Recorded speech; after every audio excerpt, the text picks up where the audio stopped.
It's time for another episode of the All About Counter-Strike podcast, and we're ready to rock and roll with episode 71. Right now, it is the 15th of June, 2026. For me, it is 10:54 in the evening, which means it's 11:54 in the evening for Devilwalk over in Sweden. I'm back in Portugal. I'm not in London, which is amazing because that means everyone can hear me, see me. There should be no tech problems. Fingers crossed. And not an 81-hour upload speed after the podcast. It did speed up once we stopped doing the podcast last time, so that was a benefit. This is going to be a wild one. I'm going to rely on you a little bit for this, Devilwalk, because I spent the week in London, which meant I think I watched only morning games. And at one point, I had both my newborn baby and my 9-year-old son, so the whole family was together, which meant even Harvey was wanting to watch Counter-Strike. He was literally saying, wants to watch Counter-Strike. But we're visiting family. We're traveling places. I did the visa for China for the Ecstasy Pro League event. So I didn't see so much of Stage 3 until today. So I'm a little bit out the loop. I saw the headlines and stuff like that. I can look down results, but there was a lot of games. It's hard for anyone, unless you're working the event, to be fully engaged and see all of it. And by the way, as someone who's watched the events, even when I used to do, this was a long time ago, but I used to do for ESL, like covering stream A and B at the same time. You have to focus more on one game. You can't watch both games at the same time. Like, it doesn't work like that, you know? But what does your week look like, mate? I mean, the CS has been on constantly from waking up until I go to bed. Obviously, some days it's really hard to catch every game because there's 2 streams going on at once, 2 games going on at once, and obviously you're going to pick and choose the ones you kind of find more exciting than the other. Yeah.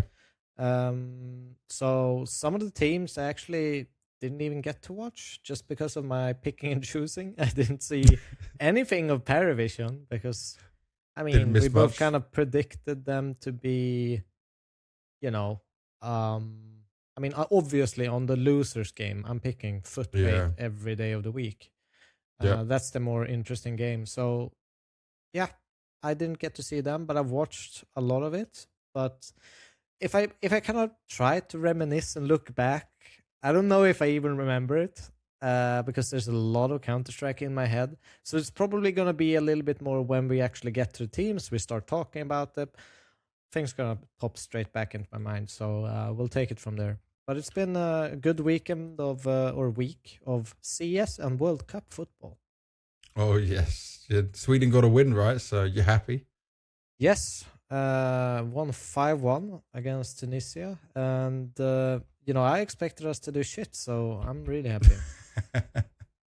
Well, that's a positive for you for sure. So for all the viewers at home, everyone watching right now, to understand what we are going to be going through on this episode, we're going to be reviewing everything that's happened so far in, I guess, the main event of the major. It's called Stage 3, but all the results, what we saw going into playoffs, a look at the teams that got eliminated, some of the failures, some of the good runs that didn't quite make it, then into the teams that have made playoffs, and also looking at this.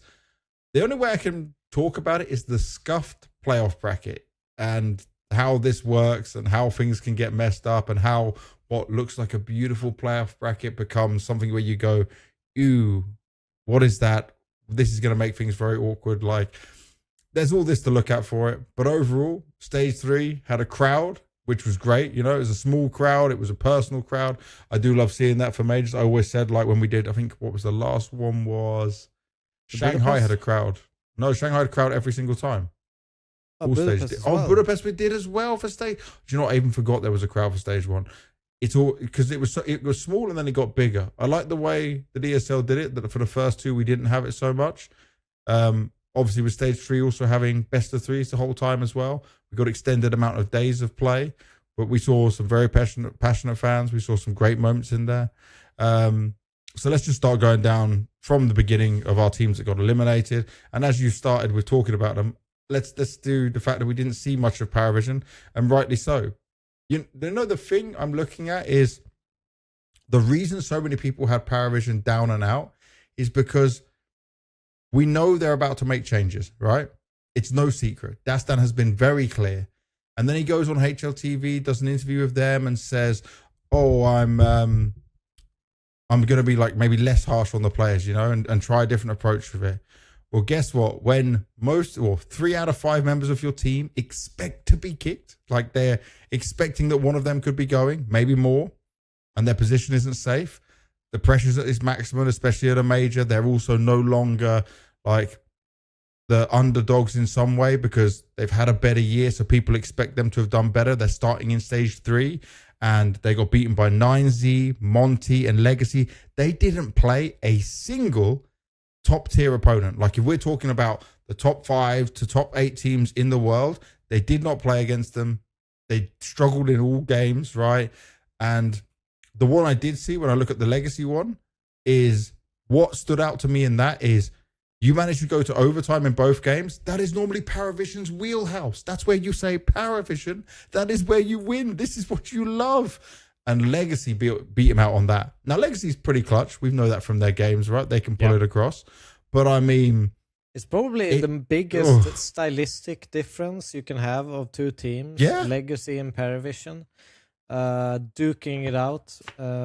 But yeah, I mean, huge disappointment for Parivision. I don't even know where to start. I mean, I saw posts on Reddit. I didn't really watch their games, as I said before, but I did see the results.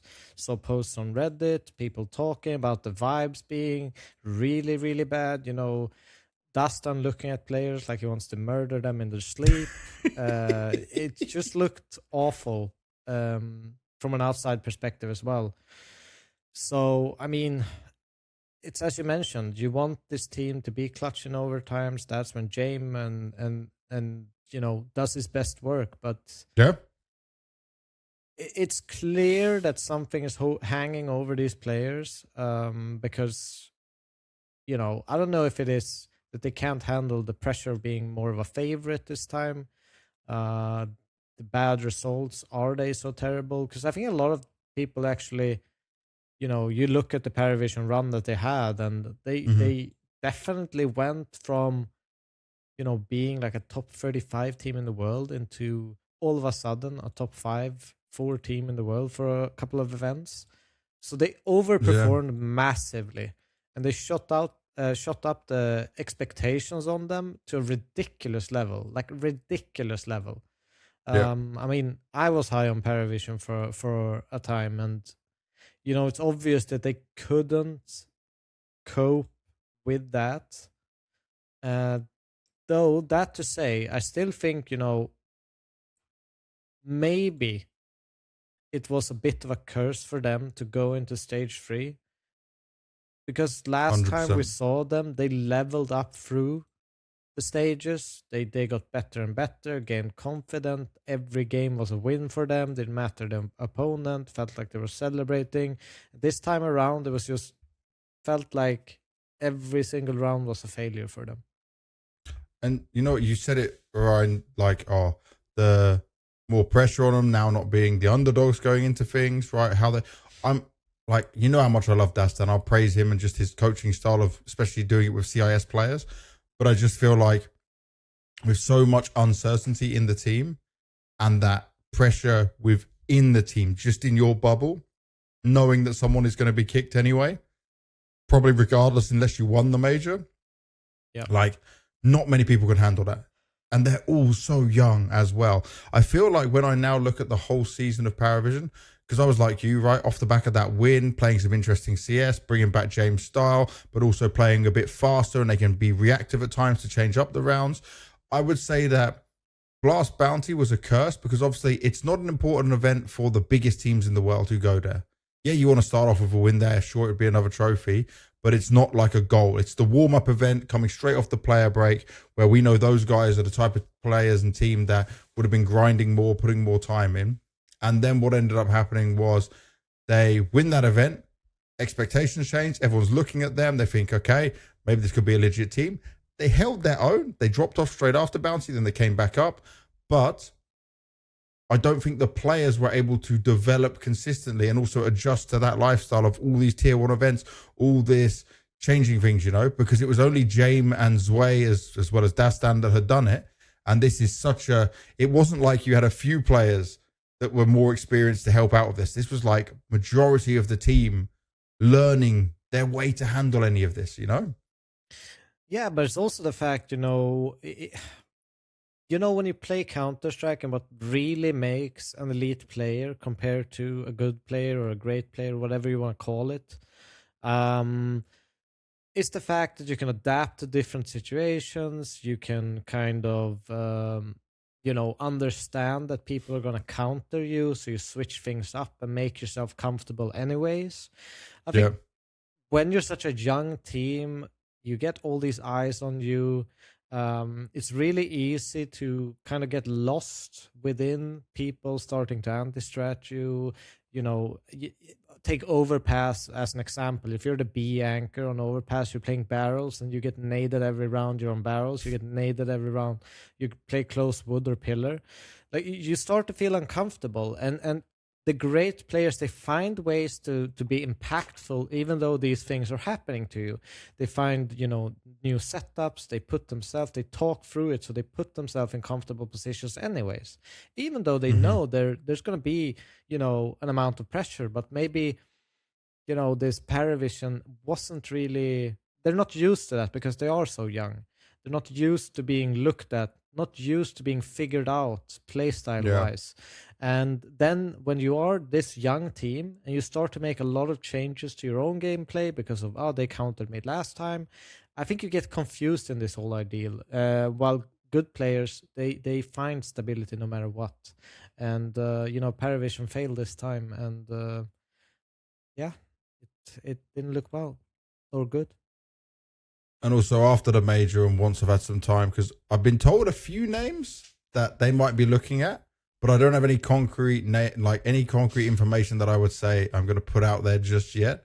But when we've done the major, going into the first few weeks, team. Like, Russian talent pool is incredible. Yeah. So I don't think that they will have a problem replacing players and finding, a good team no matter what. Yeah, but would you say this, that they need to add maybe a player with a bit more experience than another young player? I mean, I think that all depends on, it's probably down to Jaime and Dustin that they kind of need someone probably. I mean, we've seen, Dustin talk about maybe Nota can be that second voice within the team. But no, ignore that. I'm talking about what you would do. I don't care about what Dustin and Jaime would do. Like, would you say if you were to jiggle this team up, say they just remove one player, would you go for someone who already played on tier 1 or at least high level tier 2 rather than someone, because there is plenty of rookies they can get from CIS region, but I mean, what would you do in that? I mean, the biggest thing for me might not even be an experience thing. I think it's about willingness to take initiative, making sure something happens in the round, not just sitting there and waiting for Jaime to call. I think that's probably their biggest issue, is they need people to take initiative and do the right move when the moment presents itself. And having someone that's willing to take risks and do something to, even in high pressure moments, that doesn't necessarily mean that it has to be an experienced guy, but it needs to be someone a bit more active, I think, in general on the map. That's fair. Well, I look forward to probably a week after the major or so when we have a lot more information on roster moves. That'll when be more episodes of ours will start to come out and give people all of that information. But the other team that went 0-3, I honestly thought Bait would get at least one win here. But the run they had was not just terrible, it was tough. You faced FURIA, MongolZ, and then FUT.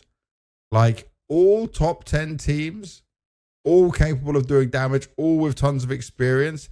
And this wasn't the dream run of being one game away from playoffs. This was getting blown out. Despite, obviously, we started to see an uptick in Sizzy's performance in stage 2, They did battle all the way through stage 1. Like, they had a respectable run, for sure. Getting a map from FUT this time as well is something to be proud of. But it just feels like they're still going to need a lot more experience going into be able to actually battle at this level and get there, which is why we're going to see them grinding out more events, Yeah, but this is also why we talked about Bait. They did have a good run at this major. I think that they, considering the position they were in, where they were bleeding rankings, they were, kicking Opers that they just brought in and bringing in Sissy, and they obviously continued to struggle because they just threw him in the kind of hot water or hot seat, like no practice, straight to events, playing together. It's a tough environment to grow as a team, and I think that Bait overall has grown through this period and looked sharper, but it's way too much to ask. I mean, how long did even Sissy be in this lineup? If we're let's actually check. Did he come in February or March? 4 months he's been in this lineup, and it's obviously a young team. They did struggle a lot in the beginning of the season and kind of bounced back. I didn't expect them to be, a top 10 team instantly, at this major. Them finishing like 15 to 16. I think it's, even if it's 0-3, it's respectable. They played some hard opponents. They played FUT, they played MongolZ, and they played FURIA. It's not terrible. If you look on the other side, like compared to Parivision, they had a way worse exit than Bait did, as an example, just because of the much higher rated opponents that Bait had to play. Yeah, and I think that's it, right? Just kind of unlucky with how that went, with having to play like MongolZ second game and then FUT also having a struggle. Like, it's just a knock. Lucky with the draw. It was just a knock-on effect of like they didn't get to play, say, I don't know, a Monte or a Legacy. Like it didn't work that way for them. And sometimes it just goes that way. How all the seeding and stuff works out. But I feel like at least now we've got a stable Bait. They're also going to XSE in China. So their first game is on the 1st of July. So they got just a couple of weeks break now, which probably wasn't much of a break. And I'm guessing they'll have their player break afterwards because of, how this is working. But they're grinding still. And they're still a very young team, right? Average age of 20. Obviously, Sizzy brings that down a fair bit anyway.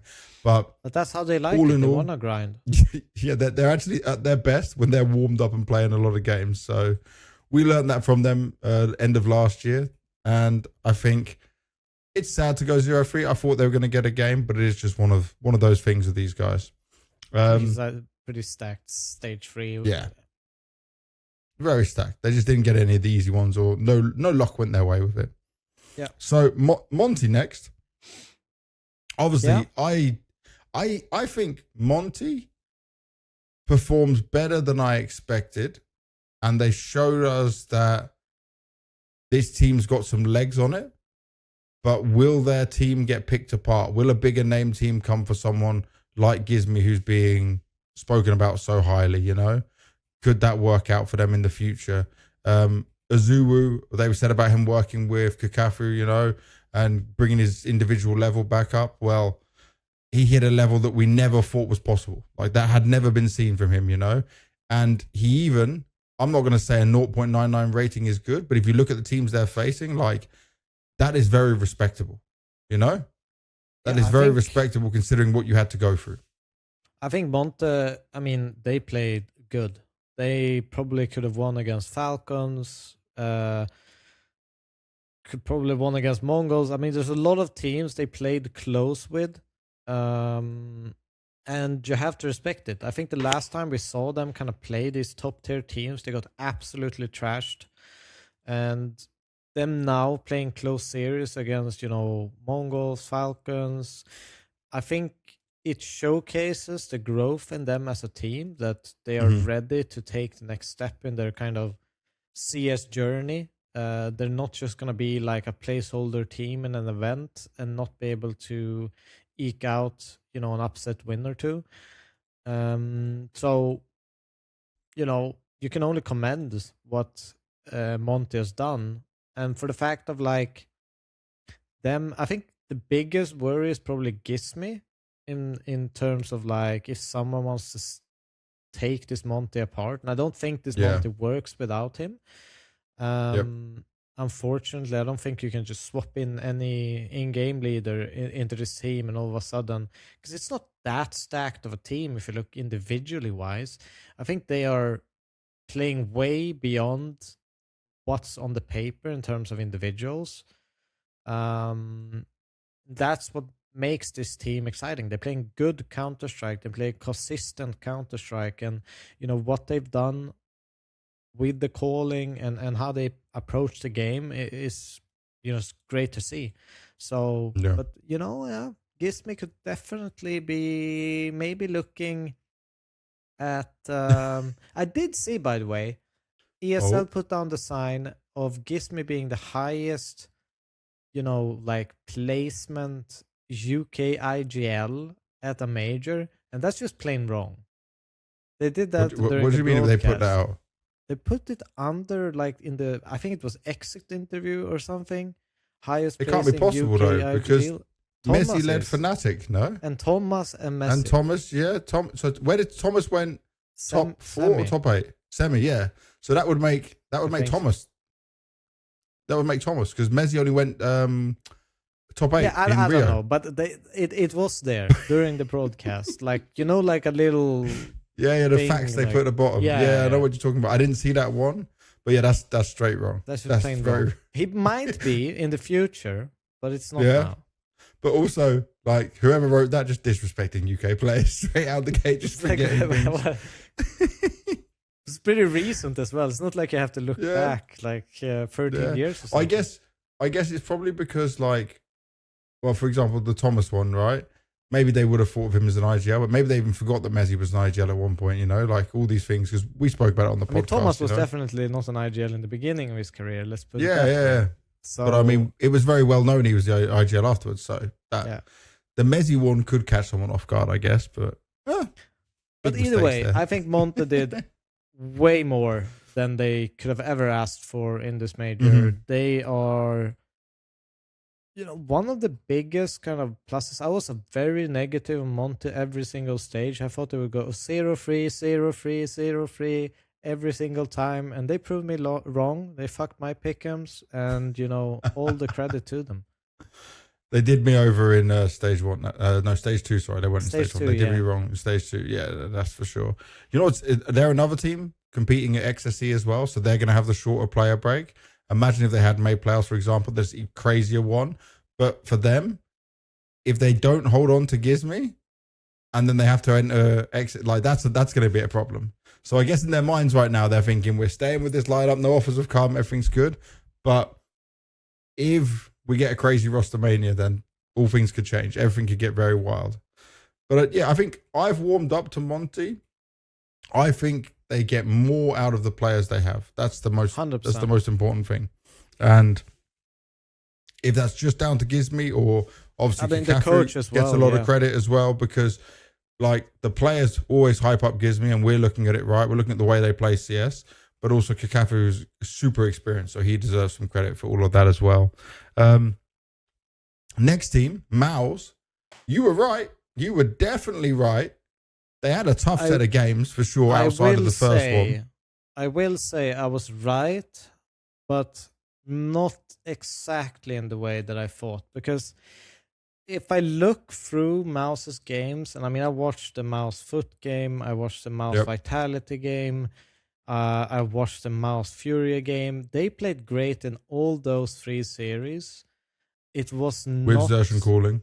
With Xerxon calling, Brollan stepping in, Selex, kind of being there. I don't know if he's a full-fledged member or is his yes, he's in the team. So Selex will be there next season. That's the that's the way I've understood how all of this communication has gone. Like Selex is now permanent basis. Either way, it's great kind of rookie season for him. I thought that the Mouz played good CS. I was actually surprised as how well they played. And I think if they would have had some different matchups, they could have probably made playoff. Because, I mean, every series was close. I mean, obviously, Vital kind of woke up in the last one and kind of crushed them. But it was still, taking a map of Vitality. It was still, taking a map of a FURIA.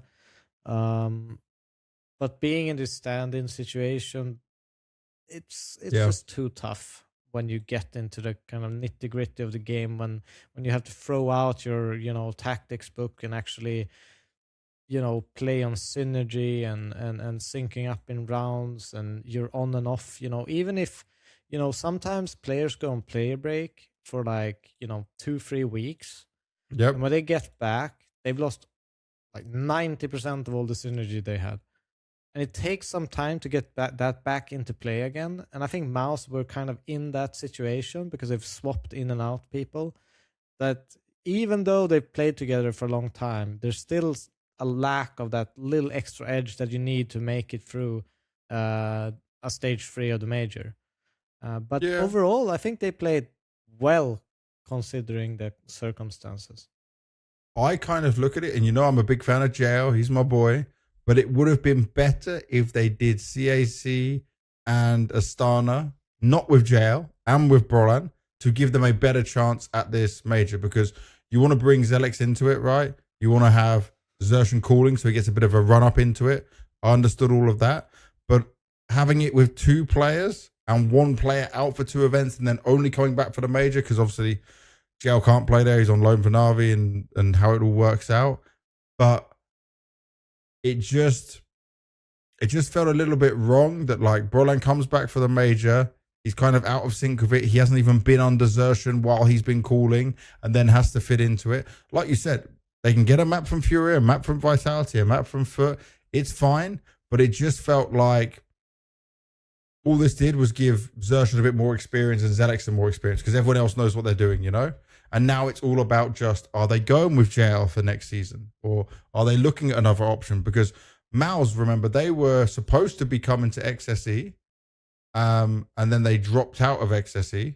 That's what I heard, because that was when we were talking about XSE being a really top event, considering you got Parivision there, Legacy, 9Z's there. If Mouz were there as well, that would have been huge. But I'm guessing not being able to know which 5 players you're going to have and which roster you're going to have kind of took them out of that equation. So yeah, it's one where I just will be left wondering, and it's kind of just a strange ending to this version of Mouz. There's not, I'm not going to waste too much time on it, because it's just the decision they went with and what they wanted to do. I mean, they considered this major long ago. It was never going to be Mouz's major, even though, there's still a German-based organization, or still from Hamburg. That's where the office is. But it was vetoed when they made the changes mid-season. This major was never within their reach. I would say they would have had a better chance to at least fight for playoffs still, Considering I get what you're saying, but then you're kind of nerfing your next season to some extent. Yeah. Because you want to try out JL. It's going to be a good fit when they're going to do that. Practice isn't, I want to see JL there. Stories. I definitely want to see JL there. I think it's a good fit. I would just go with that. But we'll find out what they're doing going into the next season when it gets officially announced or whatever happens. So next is Legacy. And what happened to our kings of getting 1 map, Devilwalk? At least 1 map. I know they played some tough games, but I thought opening game versus Mouz, that's one where they could maybe win or push it and have a chance for it. But they don't get a map against Mouz. They get destroyed by NaVi. They beat Parivision in the 0-2 game, but then they go up against G2 and also get slammed without much of a chance. And then, if I'm right, I read the news, it's Nissim's out of the team. Bench, Nissim reportedly targeting Insani as replacement. By the way, as if when MIBR is just getting good, or potentially getting good, that he's going to leave. But it might be that Insani has not signed a 10-year deal like every Brazilian. Maybe it's running out finally. Well, he's already on his 5 years or something, I think. I don't know. It's been a long... Let me check this now before I just spout utter nonsense. Let's go and check. When did Insani, when did he join MIBR? Because he was on the academy team to start off with. So he was on the academy from 2021 and on the main team since 2023. So yeah, I guess potentially he could be up on it, 5-year deal if it's 2026. I mean, it must be something like that, because otherwise no Brazilian team would be able to. No, exactly. From what we've heard, right?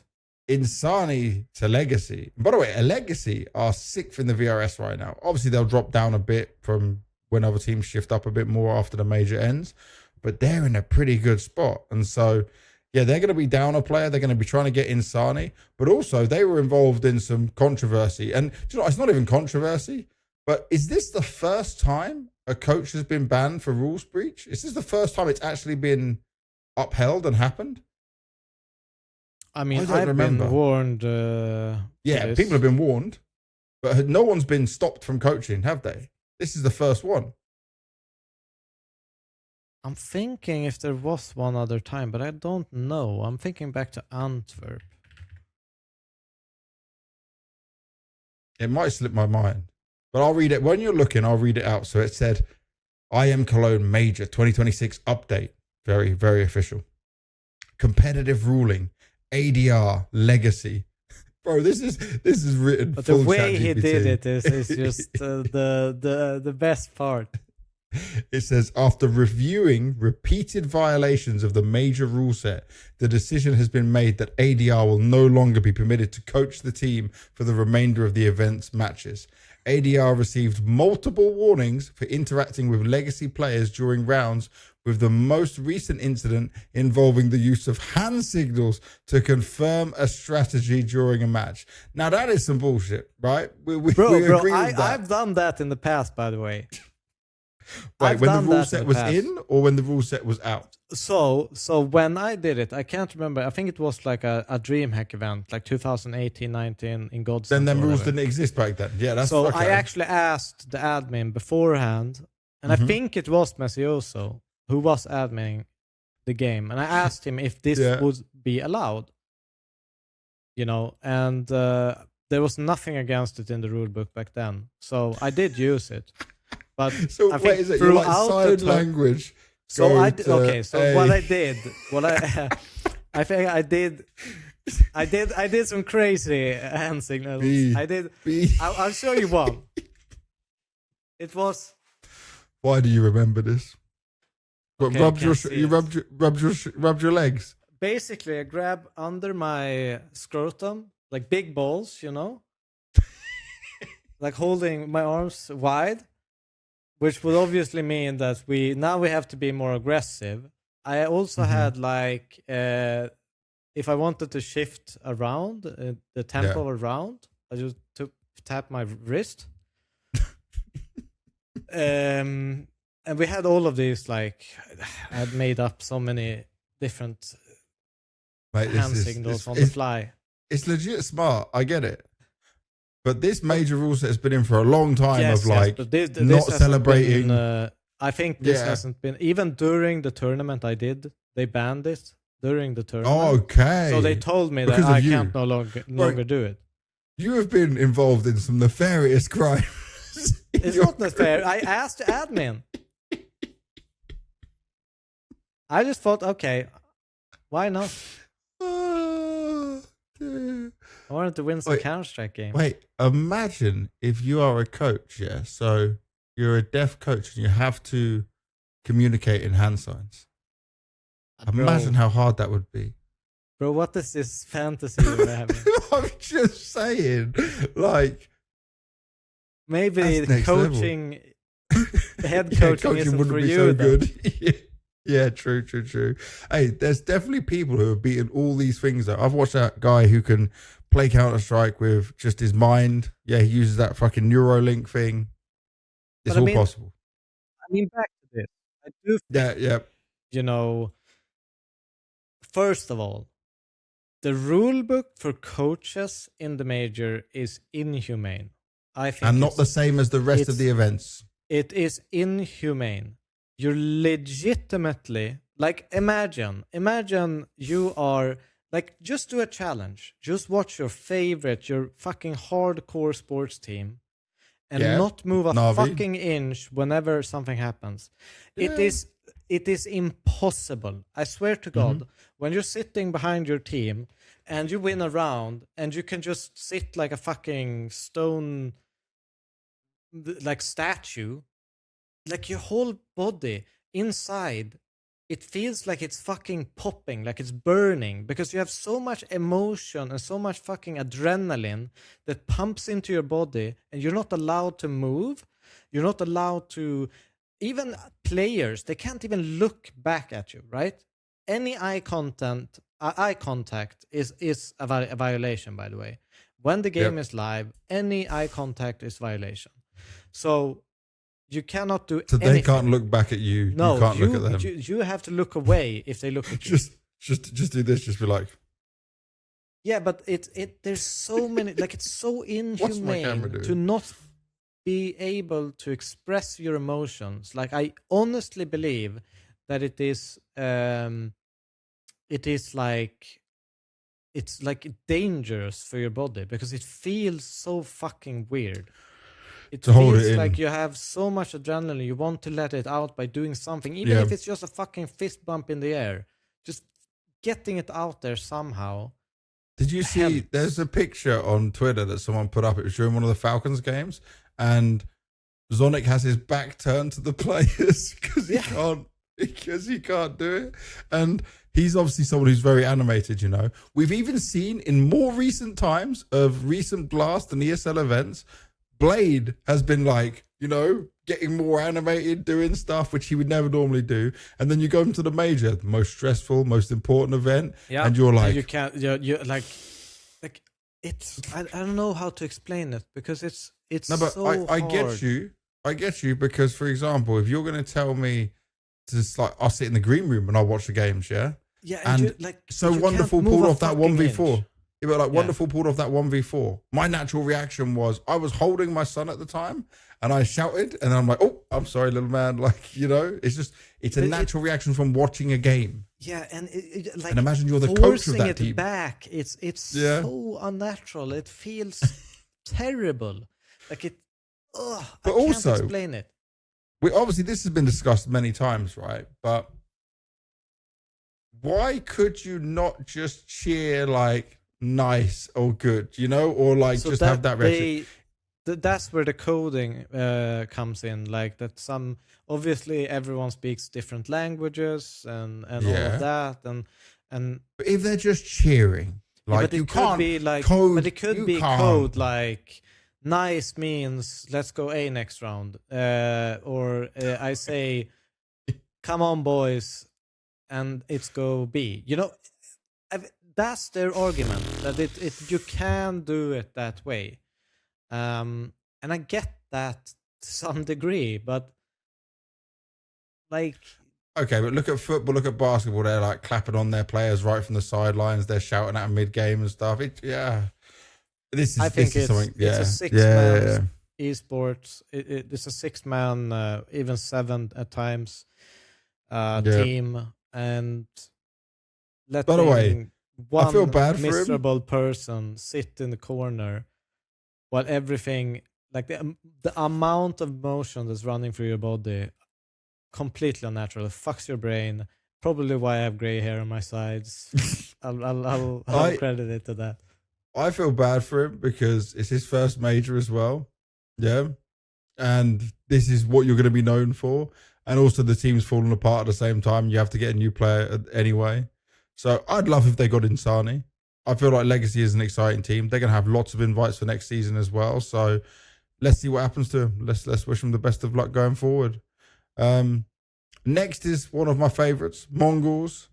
And I'll say this, as much as I like Cobra Zero, this was the first time where I felt like I personally looked at some of the games and thought Senzu was missing. You know? Cobra's had some great moments, but I mean, first time. No, I've seen moments where I think like, yes, Senzu would play better, but I was believing in Cobra to fit in and level up, and I kept saying to you they were going to be back at like fighting for the top. But considering they made playoffs of the last major with Controles on a like luck of the draw that they got him, you know, they just had to take one of these players that they had some experience with. And then they've had this whole season now to work with Cobra. This was a sad ending. This was a real sad ending. You only beat Bait and Monte.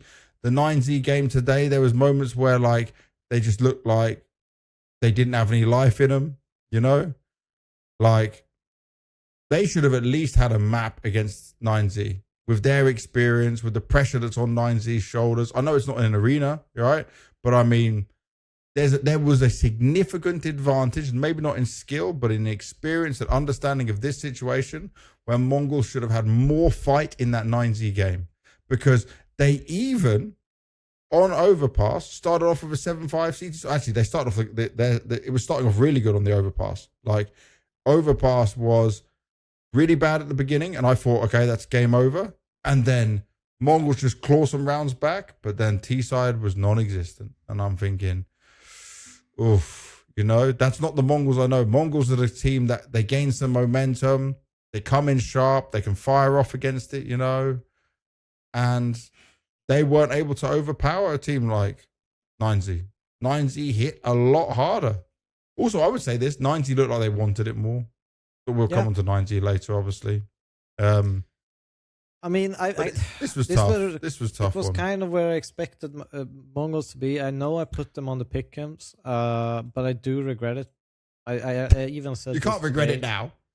No, but I said it earlier, even before this 2-2 game. I 100% regret it. I picked because I talked about Mongols like they were a 1-3 team, and then I picked them for the pick'ems. Doesn't even make sense. It's the logo. You just went, I just like them. Mongols. I don't know. But they are where they belong in this Swiss format. I think that 2-3, completely reasonable. I don't expect that more. Like, I didn't really expect more from them. I think, I think it was Malzinho even said, like, they're a little bit too easy to read at times, and it gives people, an edge, and they're trying to figure out that middle ground of like keeping their play style but not being too predictable. So I think it's a bit of a journey they're going through, and I think it's going to be a journey that takes quite a lot of time for them to figure out. I don't expect them to, as I said earlier, be back in the top 5 this year. I think that's way too much to ask for them. I was so against you on this. Yeah, but in terms of like the gameplay that they showed, I don't think they played terrible. I honestly don't. I think they played some good CS. They almost beat BetBoom, almost beat NaVi. They obviously beat Monte, who was a big up-and-comer. Maybe doesn't really give them that much stocks, but they should be the better team. 9C one is probably the one game that I'll say they didn't really show up. They didn't really play good. I'm wondering if it's a bit of Mongols. I'm wondering if it's a bit of a like stylistic matchup that's bad for Mongols. I also put, like, my personal opinion was also a bit of that stylistic, because obviously Mongols love to fight, but so do 9Z. But also how tactically, like, if people were not watching 9Z, you can't, like, yes, they have DGT playing really well, and Lutrov is a beast, right? And they hit hard.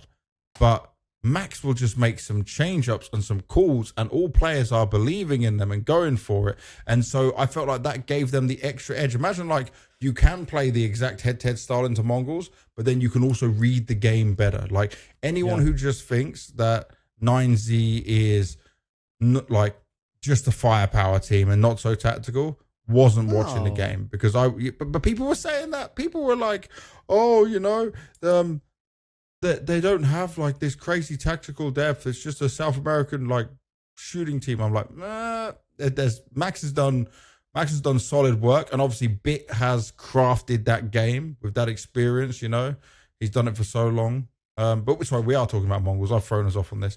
You know what's really sad for me is Cobra thing. Yes, okay, he's not filling in for center. He's not the same type of player. But Mazzinho, my favorite Mongol. Yeah. And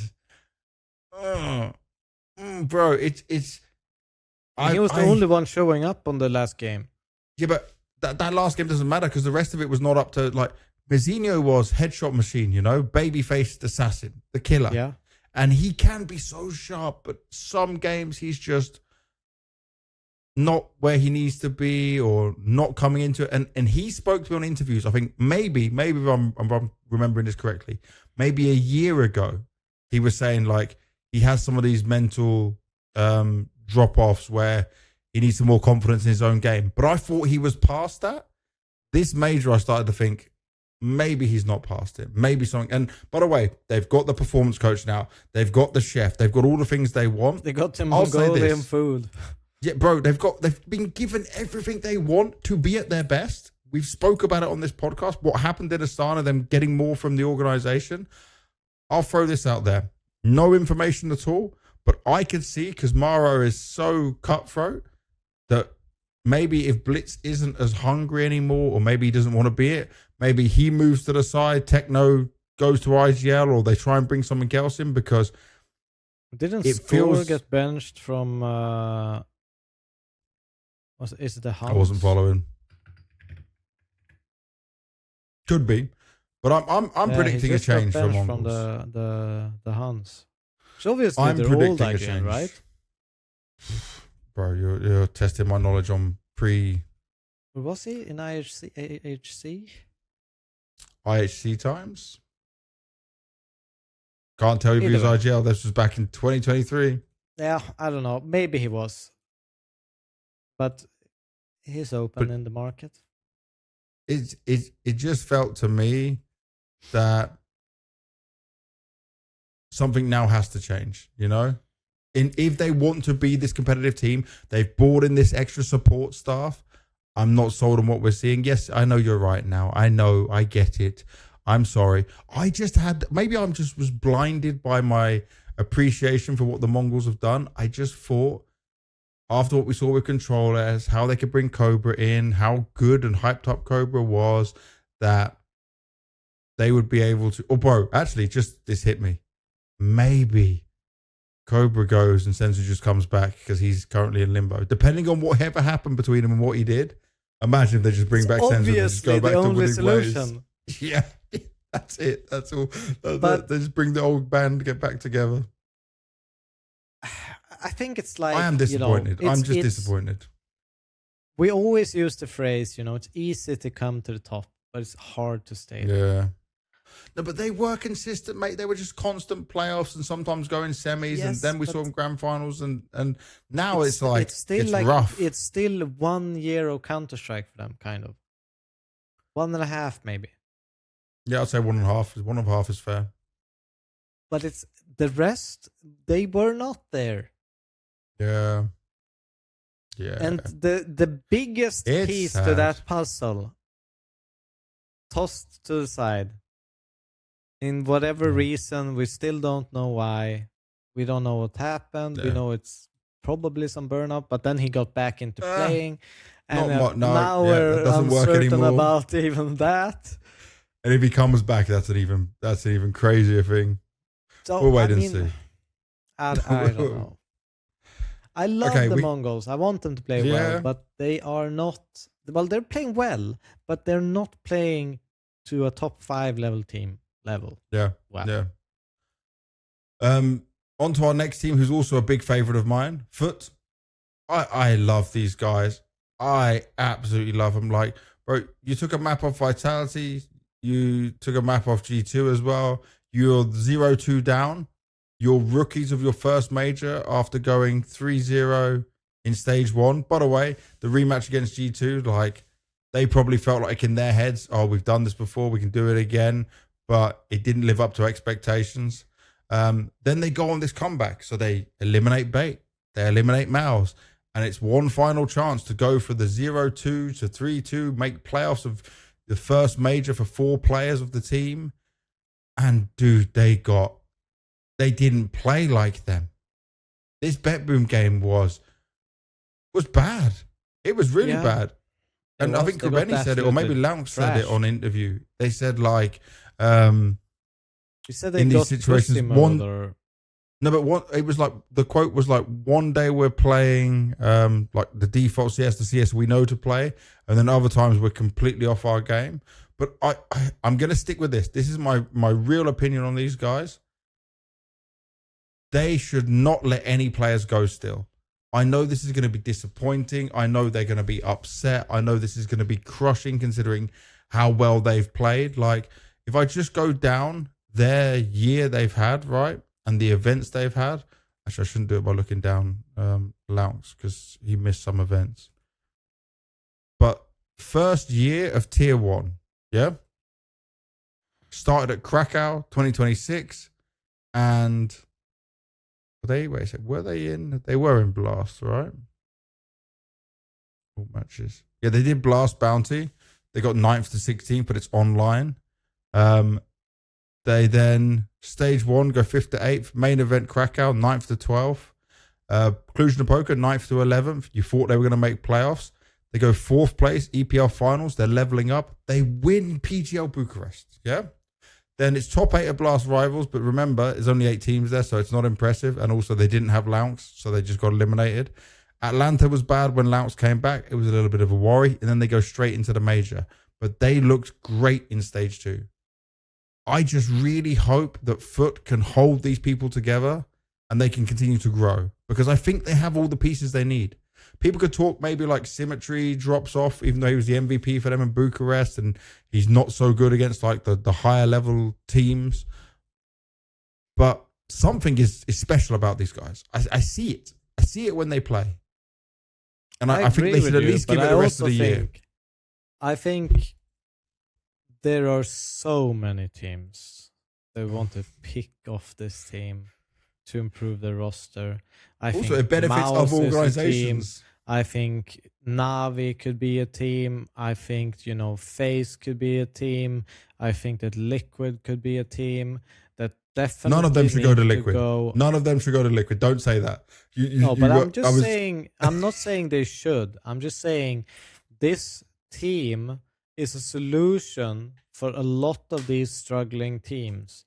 If you want more firepower in a NaVi, there is, there's sense into looking at some of the FUT players and mix matching that lineup. There's some sense in, maybe even a FaZe picking up the whole damn lineup. But either way, their FaZe don't have the money for that anymore, mate. I'll tell you this. I told them this exact thing. I said to the players, don't let yourselves get picked apart if you still believe in each other. If they still have that belief, don't just take a jump up, because you will not get to play the same way you want to. You will not just fit in and slide in and think it's going to be all... I mean, there's probably like 3 players of that team that's going to succeed if they break apart. Who? Bro, you can't say it and not give me the names. I mean, I just think that, okay, I don't think I know. Okay, look at it this way, right? No matter what, just because of the facts that you just gave, like they're not going to be able to play the same way. They're not going to be able to function in the same way. I think that if they would split up and go to different kind of locations and teams, some of these guys will lose their confidence. Some of these guys will not be comfortable.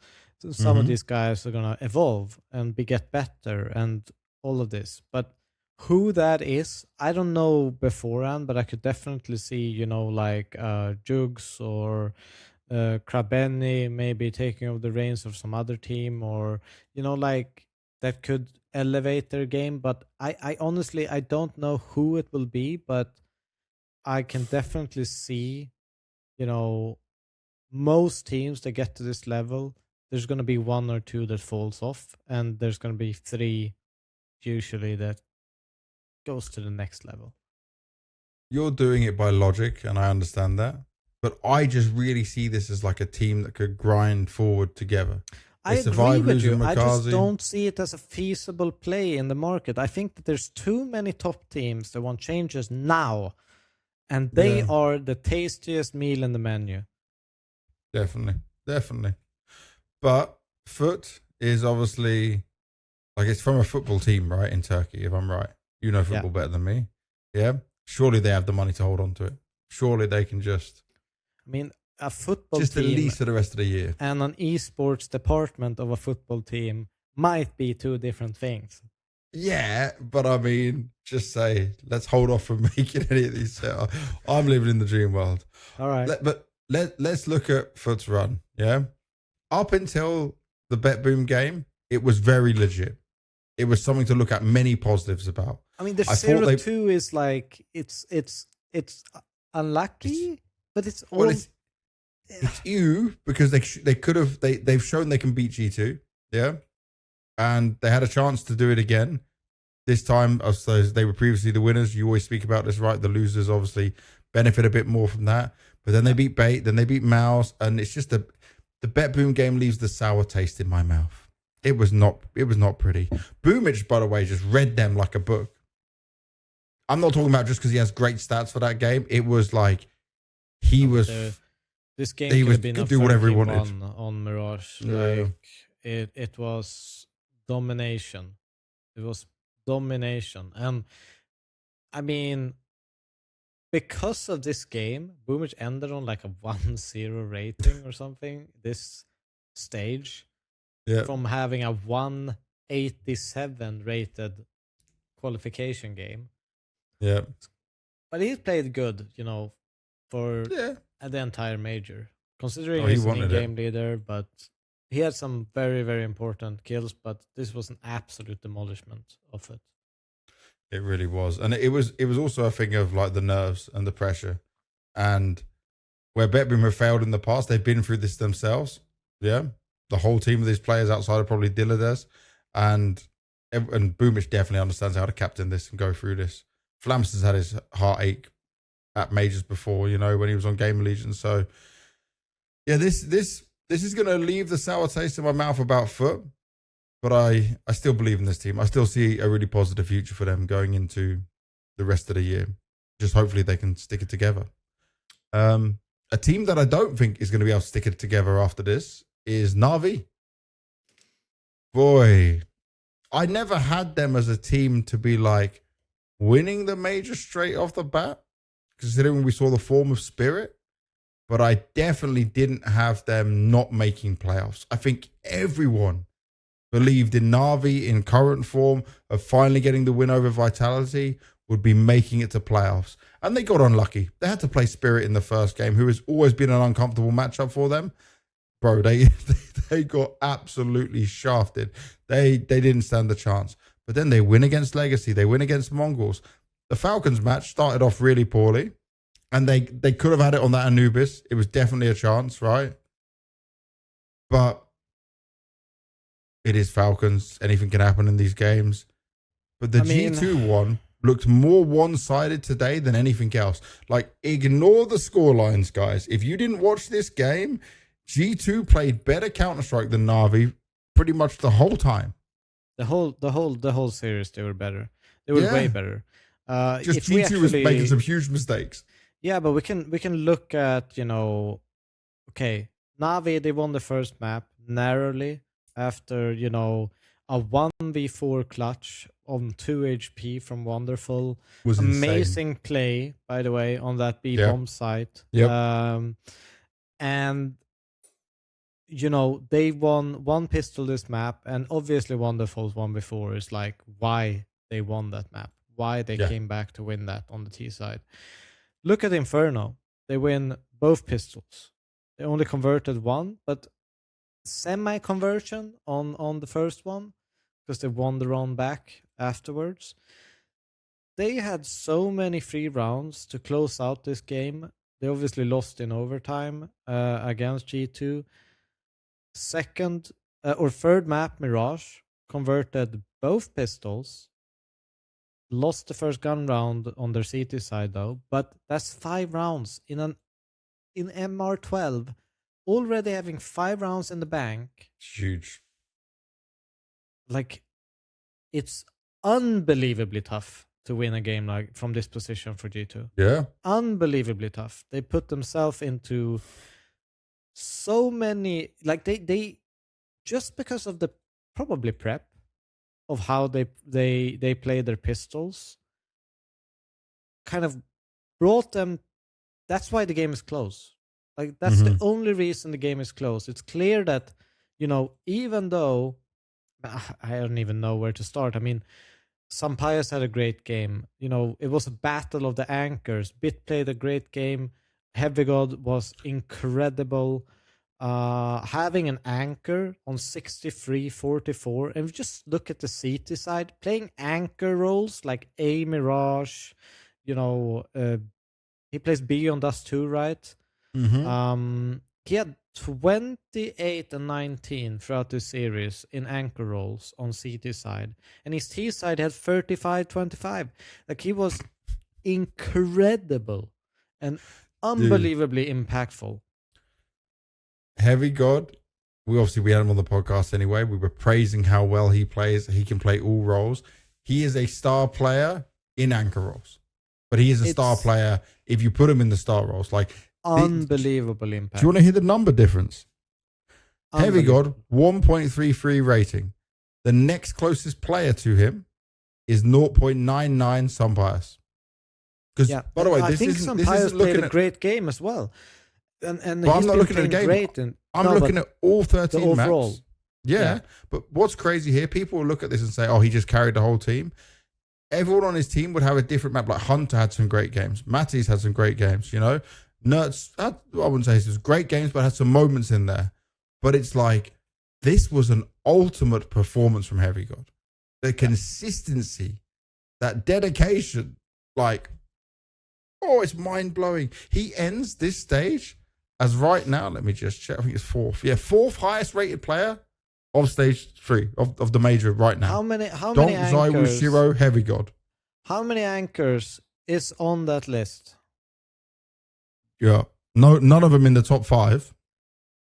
Where's the first next anchor? Yuri must be, Yuri and Bit are the next 2. Yep. And Soulfly, actually. Nice. Soulfly's up there quite high. He had a couple of good games. Yeah. Nice. But Heavy God's boom. It's very unusual for an anchor to be that impactful. I mean, he's on top. He's next to Shiro in rating. Like, it's unbelievable the amount of impact he gets. And obviously, I think G2 just played better than NaVi throughout this whole series. NaVi didn't deserve to go through. They had the easiest way to win these maps. The last 2 maps they lost, they won all 4 pistols. All 4 of them. You should be able to pick up Counter-Strike games when you win pistols and convert them. It 100%. is the best position you possibly can put yourself in early on. And it just shows the quality of G2 that they can win a Mirage 13-10, being, pretty much starting the game 5-0 down. Yep, definitely. And I will say this. I still have some question marks around G2's T sides and how comfortable they feel. But when your CT sides are that good, and Heavy God, always good for a multi-kill or just playing his position well, buying time. Some players can swoop in, right? Hunter, by the way, is an IGL who can still hit hard. Ignore the overall rating for this stage. He can hit hard. He can play the game to a high level. So they have this all down. Just imagine if they unlock whatever's holding them back, maybe in the mid rounds or some of their decisions on the T side. Because obviously, I think we're all very much believing in what Saw can deliver as a coach and the game plan that can be put out there. So, and also I feel like this victory here for G2, what they last playoffs they made of a major was when they had Nico and Monte for Shanghai. That feels like a lifetime ago if you're a CS organization. Yeah. Yeah. So, like, this probably means so much to them. It's the first playoffs for Heavy God, Mattis, maybe some Pius. Let me look. Achievements. First playoff in what sense do you mean? In major? Major playoffs, yeah. Major playoff. I might be wrong about surely some Pius must have been a major. Did he do it with playoff. events? Yeah, he did it with events, right? Surely. So definitely Mattis then and Heavy God. Let me actually look at some Pius. It should be in... No, some Pius. Some Pius has not been major playoffs. I was right. 9th to 11th Rio, 12th to 14th Paris, 9th to 11th, or not? No, he didn't even make play. Close to stage 3. Yeah, 9th to 11th. It's been 9th to 11th. Huh. It's crazy, huh? When you think about his career. Yeah. So yeah, the only ones with that experience was Nertz and Hunter. Kinda 3 of them crazy, brand huh? new for him. Yeah. So yeah, this for the organization, for Hunter as well, to be able to do it as IGL and get himself in a good spot. They get rewarded with playing Spirit, obviously, in the first game. But we'll go on to that. Well, yeah, we'll talk about that in a little bit. But yeah, this for NaVi. NaVi, if you're Blade right now, obviously Blade always talks about this. They're already looking at changes before you come to the season, before you've been at the major. And then you think about who you're going to get. Frozen, hello. Are you calling him back up? Are you trying to add him in? Would it be an insane upgrade? Mm-hmm. The problem is that, I think, if I'm not wrong, it wouldn't really fit having Makazi in there if Frozen joins. I guess Frozen can play every role, to be fair. Frozen for Imma, potentially, and I love Imma, but... Yeah. Or do they put Imma to IGL? Because he's been the second voice. He takes Alexi's roles. And then Frozen slots him for Imma. I'm not so sure. It's going to be tough, but there's definitely going to be changes for NaVi, I think, after this. Because you did so well. I think, what was it, the quote from Alexi when he was saying about, I think it was he did the interview with Stunner. That was crazy. He said, I never felt so confident about a major, or like a major win maybe. I don't know, something like that. I'm paraphrasing off, just trying to remember what happened a few hours ago. And then to hit it like this and not make playoffs, that's got to be crushing, man. I've not even messaged any of the guys. It's tough. But they didn't deserve that one. I think they all know it as well with how they played. Yeah. I mean, I think throughout the stage they played good CS, but I don't think that they played good in this last game. When it mattered most? Yeah. When it mattered most? And obviously a tough position to be in when you end the night before with, an overtime loss on Anubis against Falcons. So close, now, you lose on overtime, you lose 13-10 when you have 2 pistols on last map. Yep. It's a tough position to get the losses because you put yourself in a winning position and you can close it out. Yeah.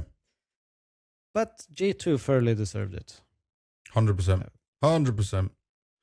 So what we'll do now is we will go down the opening games. We'll go down the games in time order. We'll touch on the teams that are coming from there. So playoffs is here. It's starting on Thursday. So we've all got a few days off to be ready. It's Monday right now. It means Tuesday, Wednesday, Thursday. So 2 days off for the players. So media day as well. Remember today, it's only really like 1 day of practice and preparation and getting ready. So it's not a huge amount of time.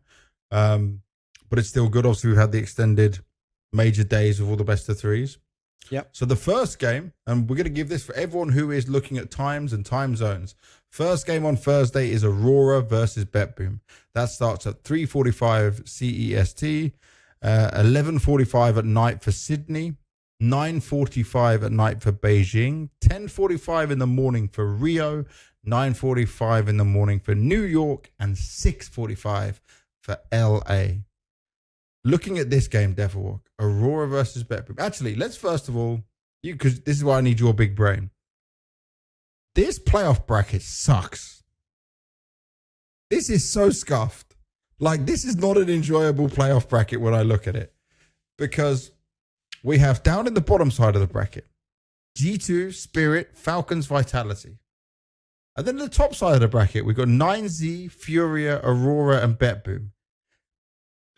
If you're just looking at it from like placings and positioning and how well teams played, FURIA has probably the easiest game ever on their way to a grand final potentially. Yeah.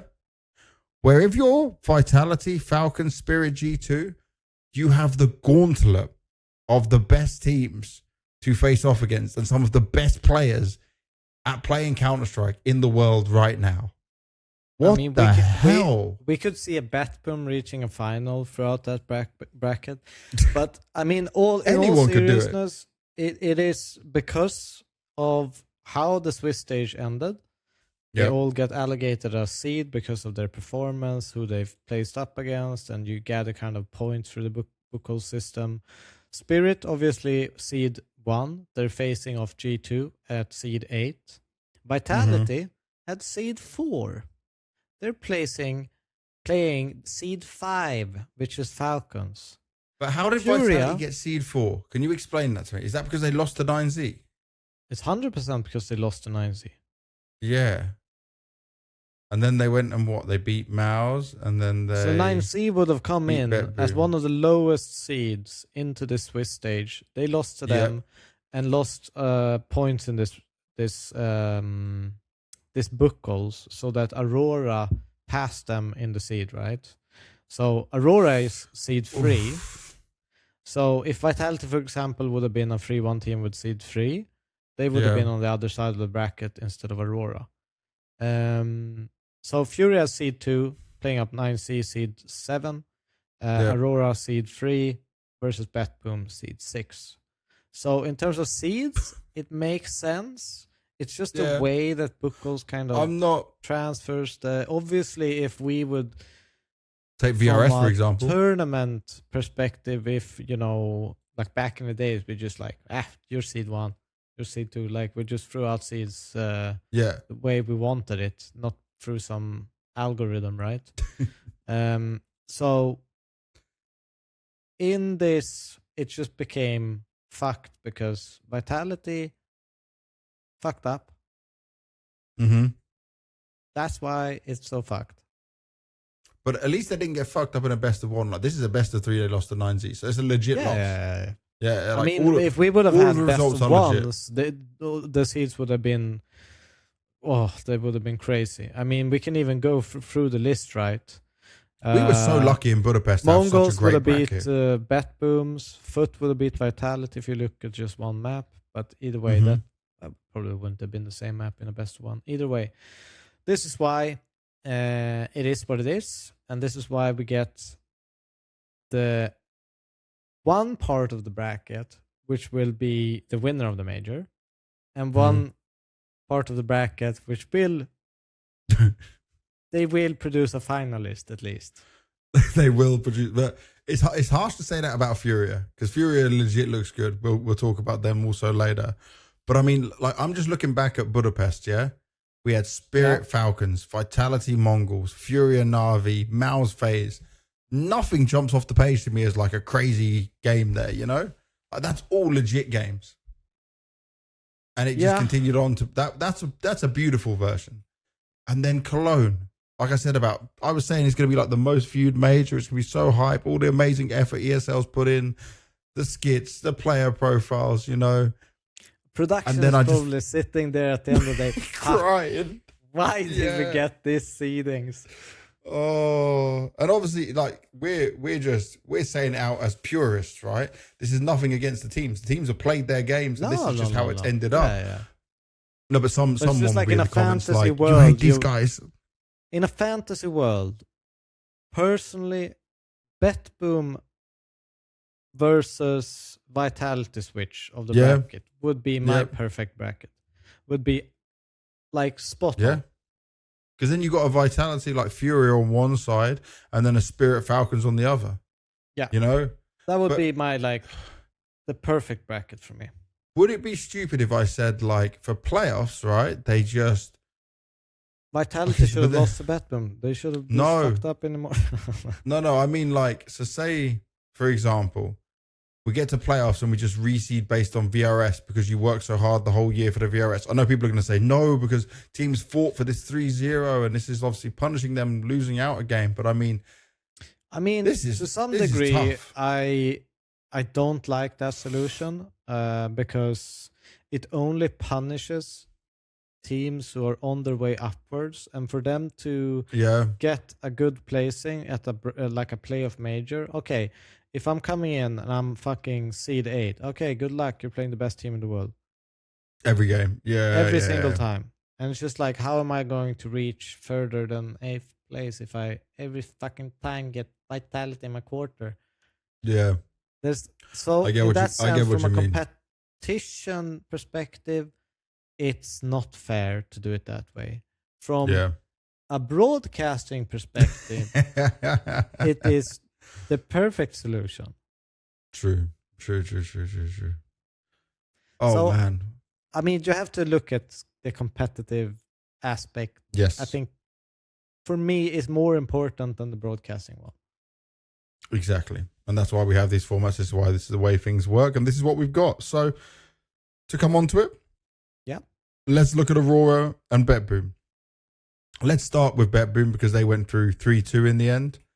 Their run was really hard, bro.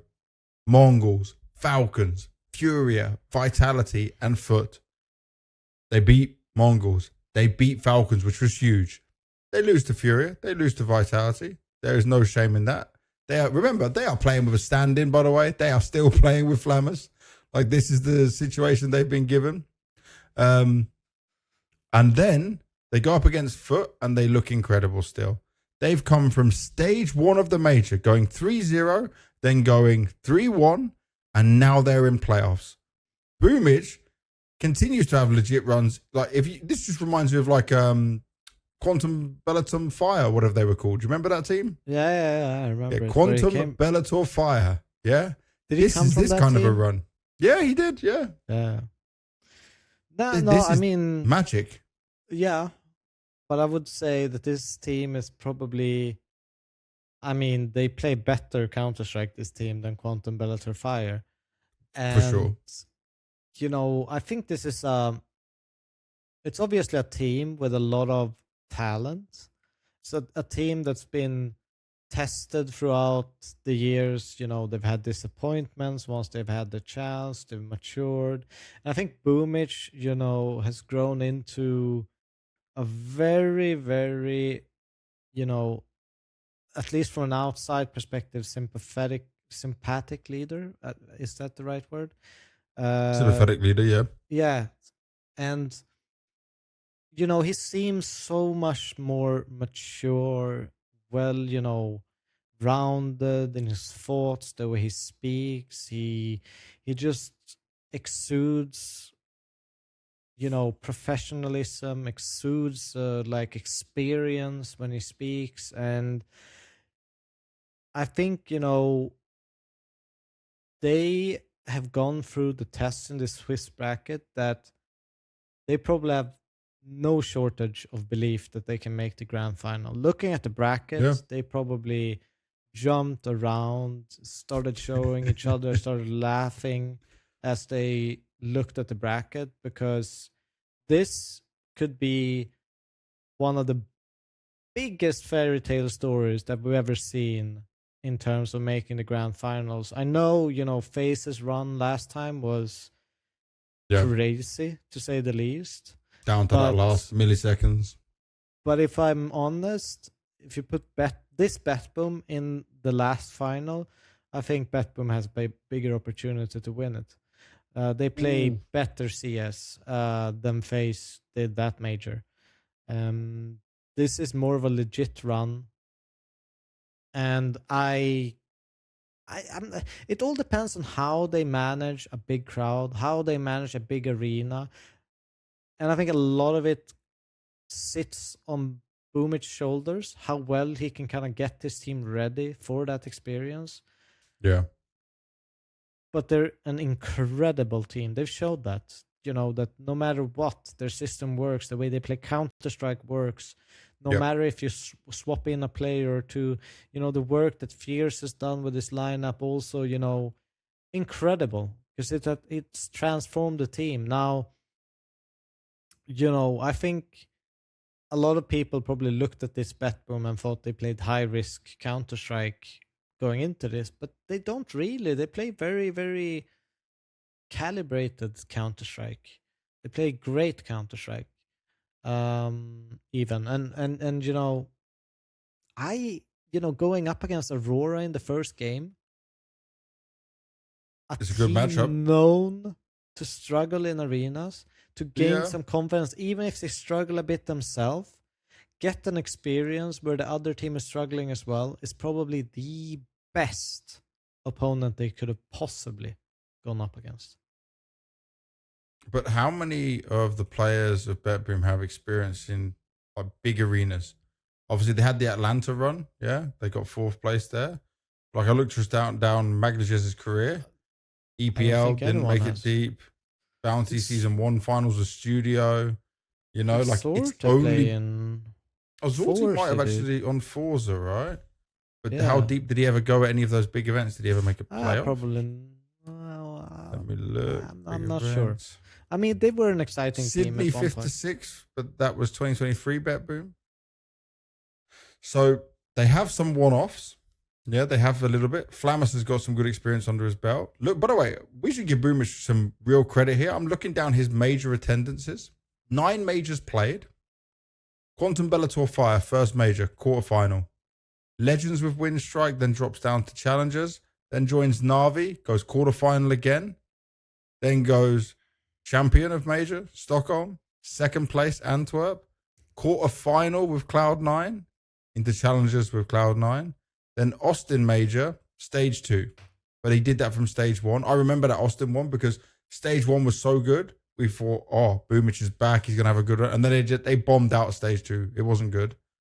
But now they missed the next major after Austin. They missed Budapest. And that was painful for him. And they come back and they're in playoffs with a stand-in, with all this hard work they're doing. I agree with what you said, by the way, how well-spoken Boomich is, because he seems calmer when he's talking on the interviews. Yeah. He's thankful, He's been through a lot. He's got a shot here. I think he feels it. But he's going to need some of his players to step up, It can't just be MongolZ and Boomich leading the way. I need to see some more of that fire from Flamus. I need to see Zorti have a few more of these games like he did against, was it FUT? I don't know if it was FUT or not. But I remember some AWP highlights that were pretty, he had a good session against FUT. That's what I mean. You're going to have some shaky players on BetBoom. They're not going to play perfect, crisp Counter-Strike when they go into that arena. But, I mean, with the history book at our, open for us, we know Aurora isn't either. And I think that's where, it's going to be a very hard match to predict. And I think, just looking at the bracket, could you have picked a better opponent for BetBoom? I don't think so, personally. I think it's the best one they could have gotten. They have the best road to the final. It's almost like a script written for BetBoom in this. Yeah, but I wouldn't write Aurora off. And I want to talk about Aurora because I don't think so either. We had Madja here on the podcast talking about how a short but very positive boot camp was working for him, right? You mentioned Soulfly when we were looking down player ratings. Where does Soulfly is? Like 1, 2, 3. He's actually really high up. 14th for the way he's being used. He is the 2nd highest rated player on Aurora. Wicadia is the only one above him. He drops a 1.15 rating. Now, Aurora's run was legit, yeah? Monte, they beat 2-0. They even take a map off Spirit, which is not a normal thing for when you're Aurora, yeah, going up against Spirit, especially if we look at last Cologne as an example. Then they beat G2 2-0. They beat 9Z, who I thought would give them a tough time. They won 13-1, 13-5. Now, I will say this for 9Z. They did finish at 1 in the morning, then have to play an earlier game. I think it was the 2nd game of the day.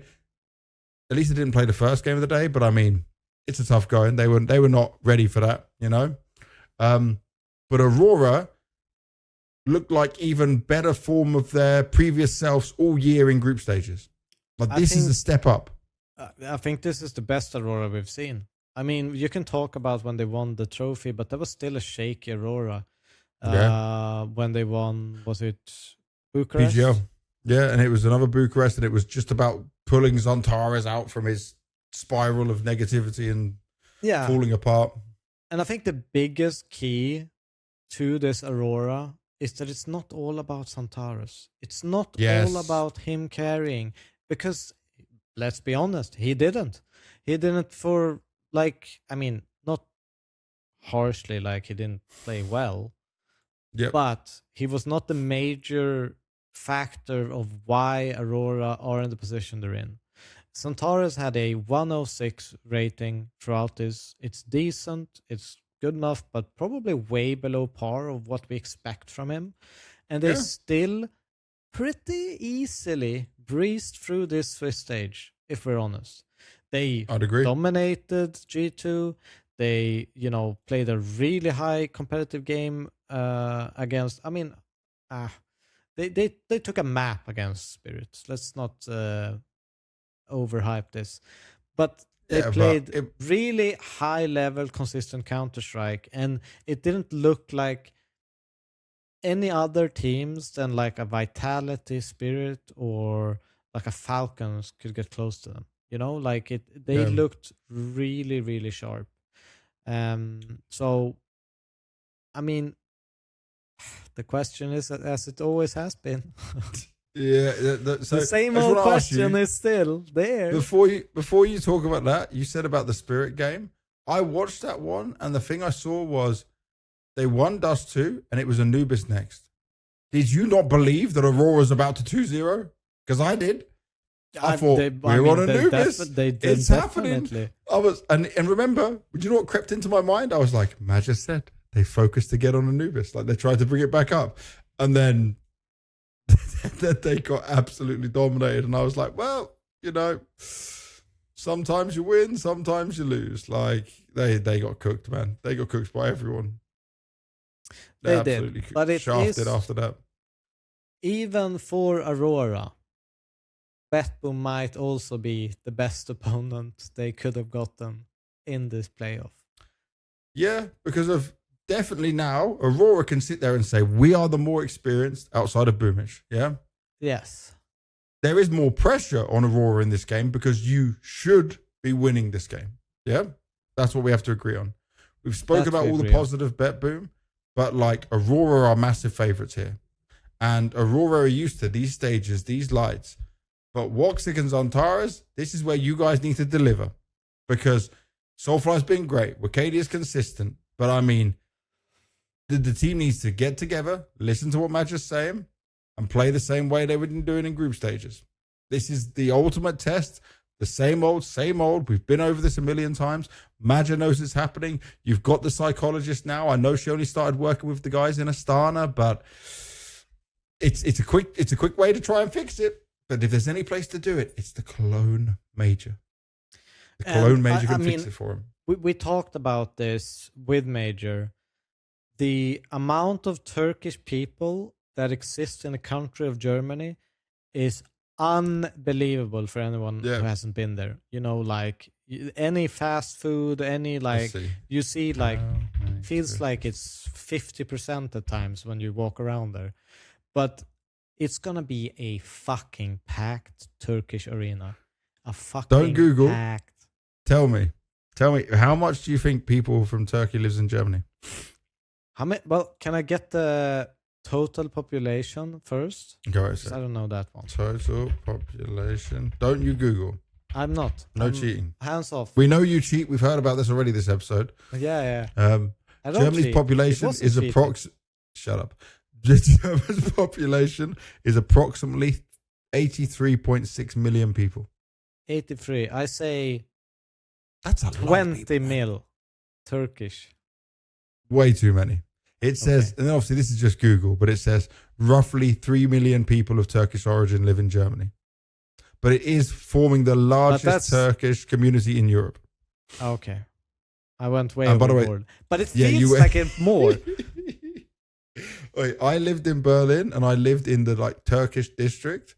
I get what you're saying. Like sometimes you walk around and it just feels like that dude's Turkish, that dude's Turkish, that dude's Turkish. Dude, I lived in Berlin from 2016 to 2018. My barber was Turkish. The best food place I went to was Turkish. The taxi driver was always picking up my Ubers. Obviously, probably lived around the corner from me. He was definitely Turkish as well. There is a lot. I get what you're saying with it. But I think there's going to be a packed Turkish arena. Yeah, they're going to come out. They are going to come out for these guys. There's going to be so many flags. And I'm wondering, maybe that can be a release, Maybe they start to enjoy the moment a bit more because of all of that going on. Because how many times are Aurora a crowd favorite? Oh, not many. This is like the one time they get that boost. There was one event, I think Rotterdam, there was a lot of Turkish people there. Rotterdam, that was I remember that for Blast. And they were really supportive of the Turkish guys. But yeah, in general, they're not a fan favorite. They're a fan favorite amongst Turkish people, and that's it.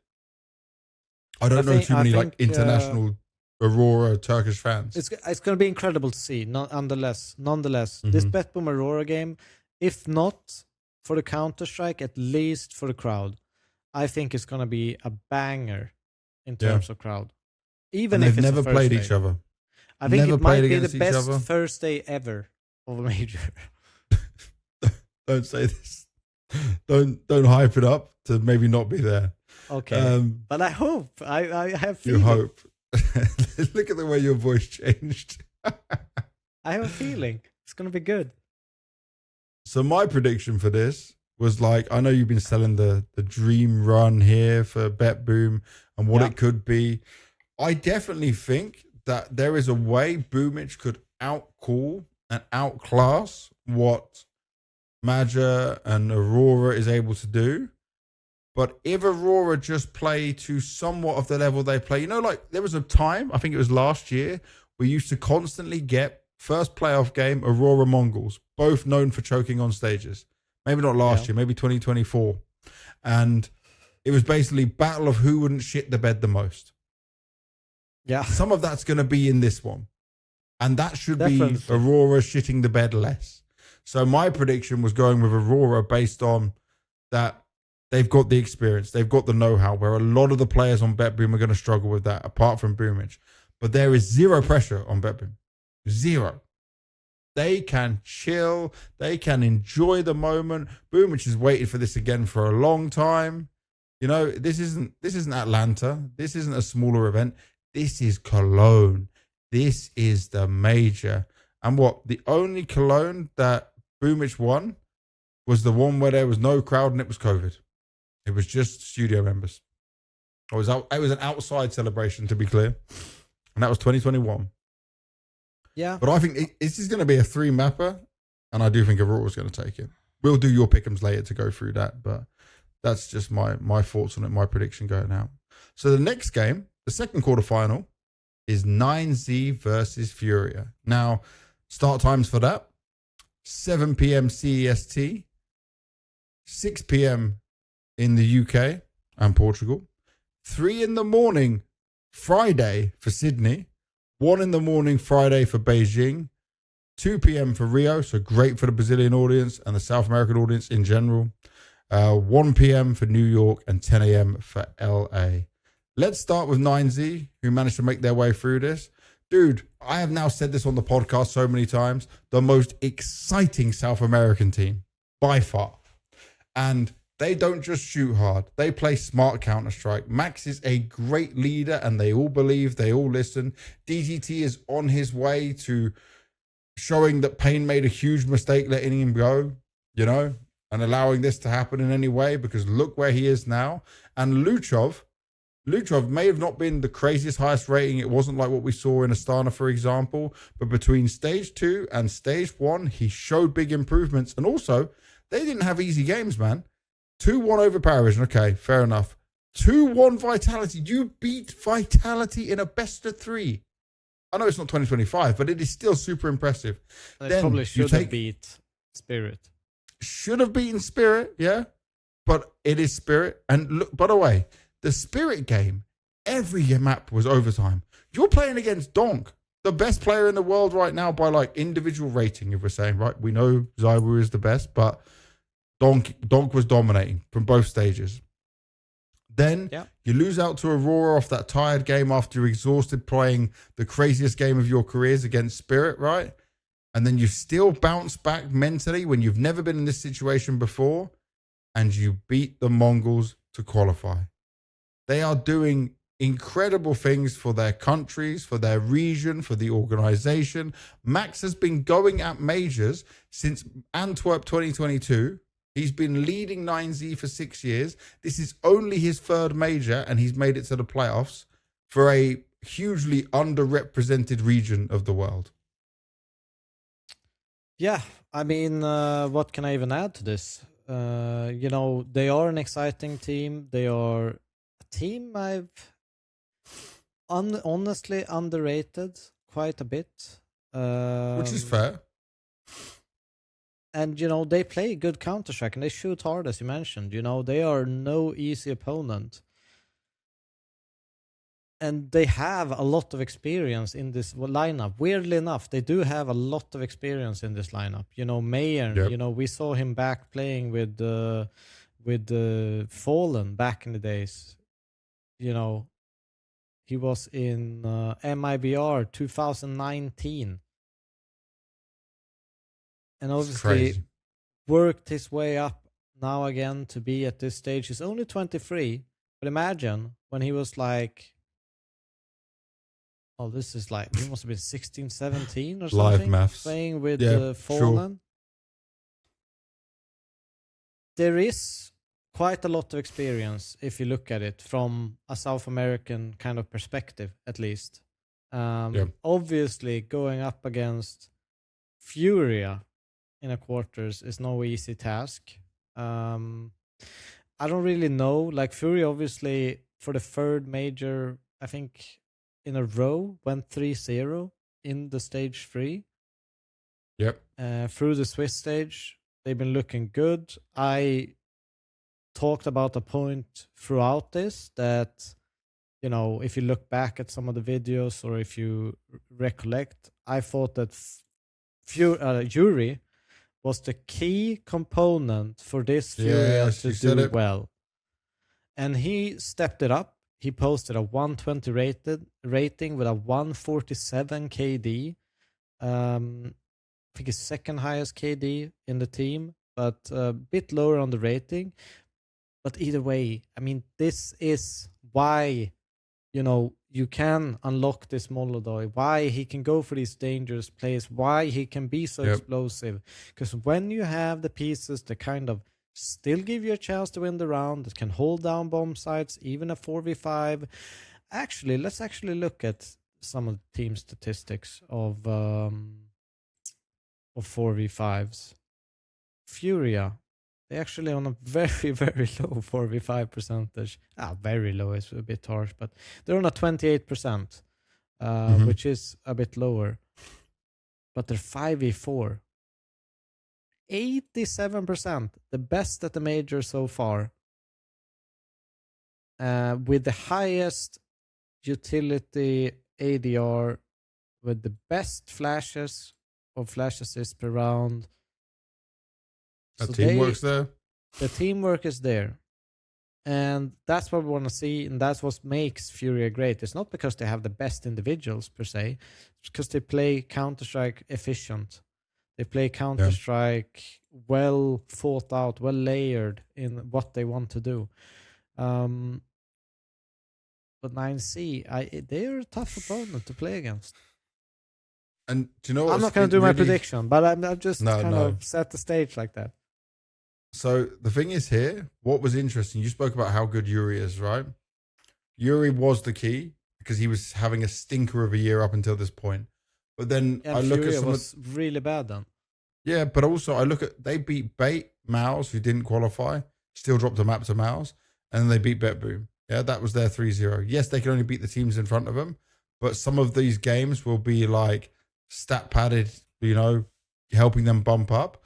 But I will just point out, for now, you mentioned Yuri. Yakinder is having the best rated big event of his entire career. He has never played a 1.30 rating. Obviously, the whole event hasn't ended just yet.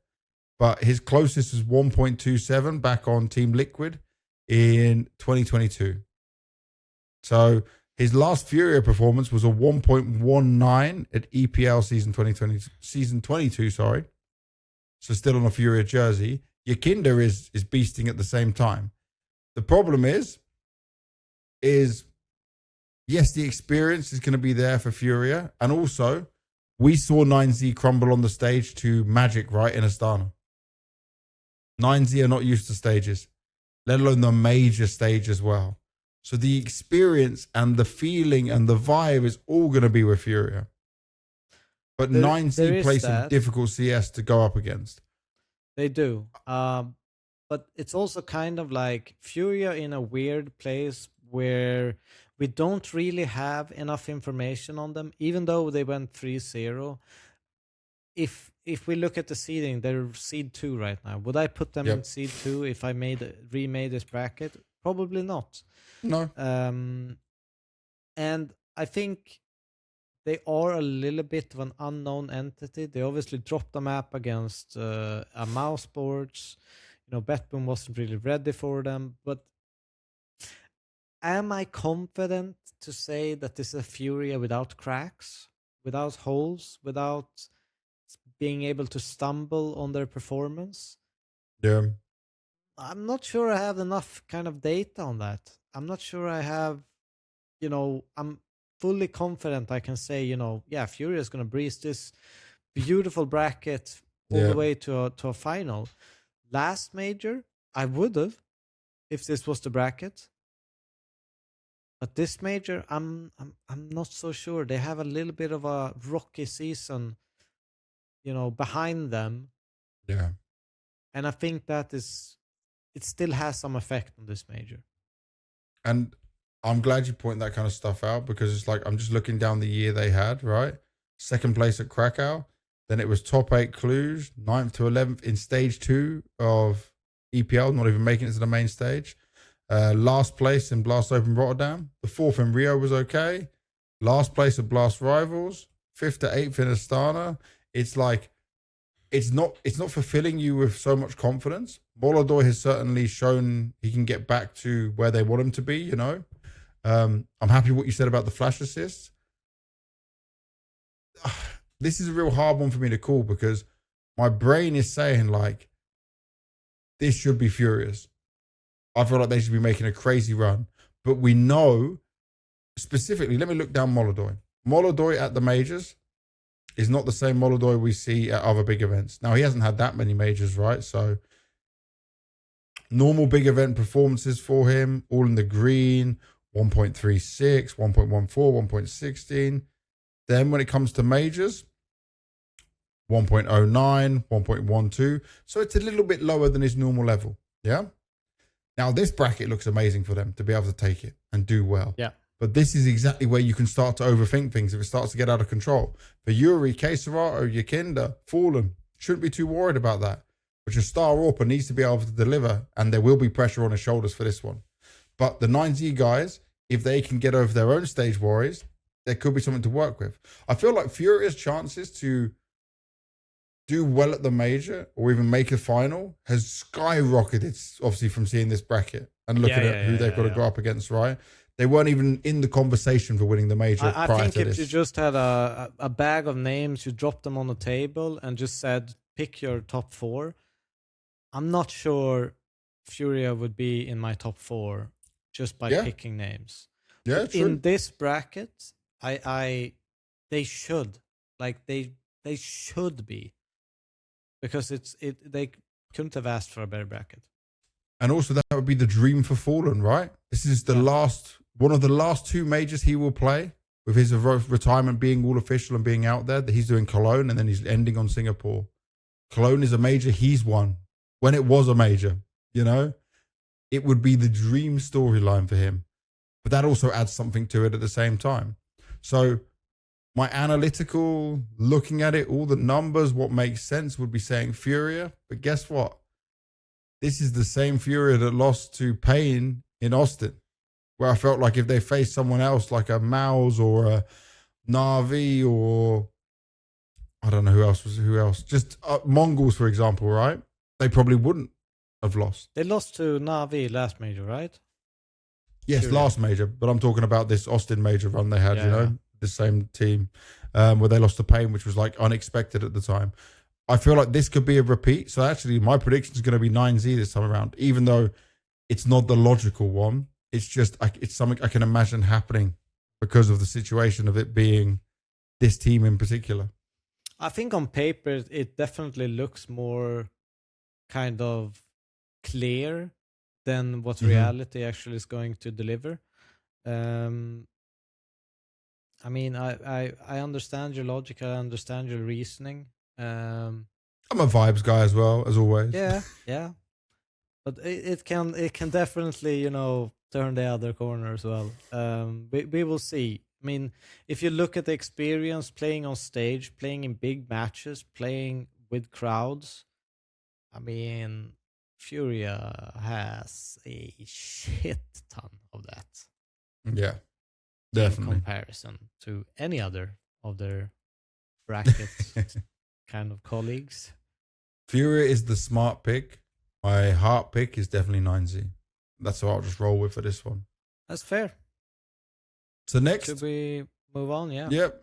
G2 taking on Spirit. This is on the Friday now. So start time 3:45 CEST in the afternoon. So 2:45 for the UK and Portugal. I have to ask you. You're my insider. Has there been any talks if Spirit actually will be able to get a coach in for Friday? No, that's not happening. It was announced on HLTV. Halley to miss IEM Cologne major playoffs. And Sophic seemingly not there as well. So this is what's interesting though, right? So Halley will continue to help the team remotely alongside Dimitri's Sophic, who is unable to travel to Germany due to visa issues. So I guess they didn't say Sophic cannot 100%. It would be crazy if they can fix something and he could come in somehow, But it seems like Jabic will be continuing to be there as the mascot in the chair, rocking it the whole time. Maybe he'll give us a new strap book for the major playoffs. But they're getting the job done. But we need to focus G2 first, mate. They're the one who came through last. I'm just asking the question. Yeah. So G2, their run, losing to Falcons 2-1, beating FUT, losing to Aurora 2-0, beating Legacy 2-0, and then this crazy game against NaVi where even if the score was close, even if there was an overtime, they were the better team and they're playing like the better team. The thing that worries me about this G2 is that outside of Heavy God, it's all dependent on the map or the feeling or the round, depending on who is there to back him up. And this is like a case closed and shut for me that like G2 are not ready. They're a good team. They're not a great team just yet, And this is more part of the journey as this G2.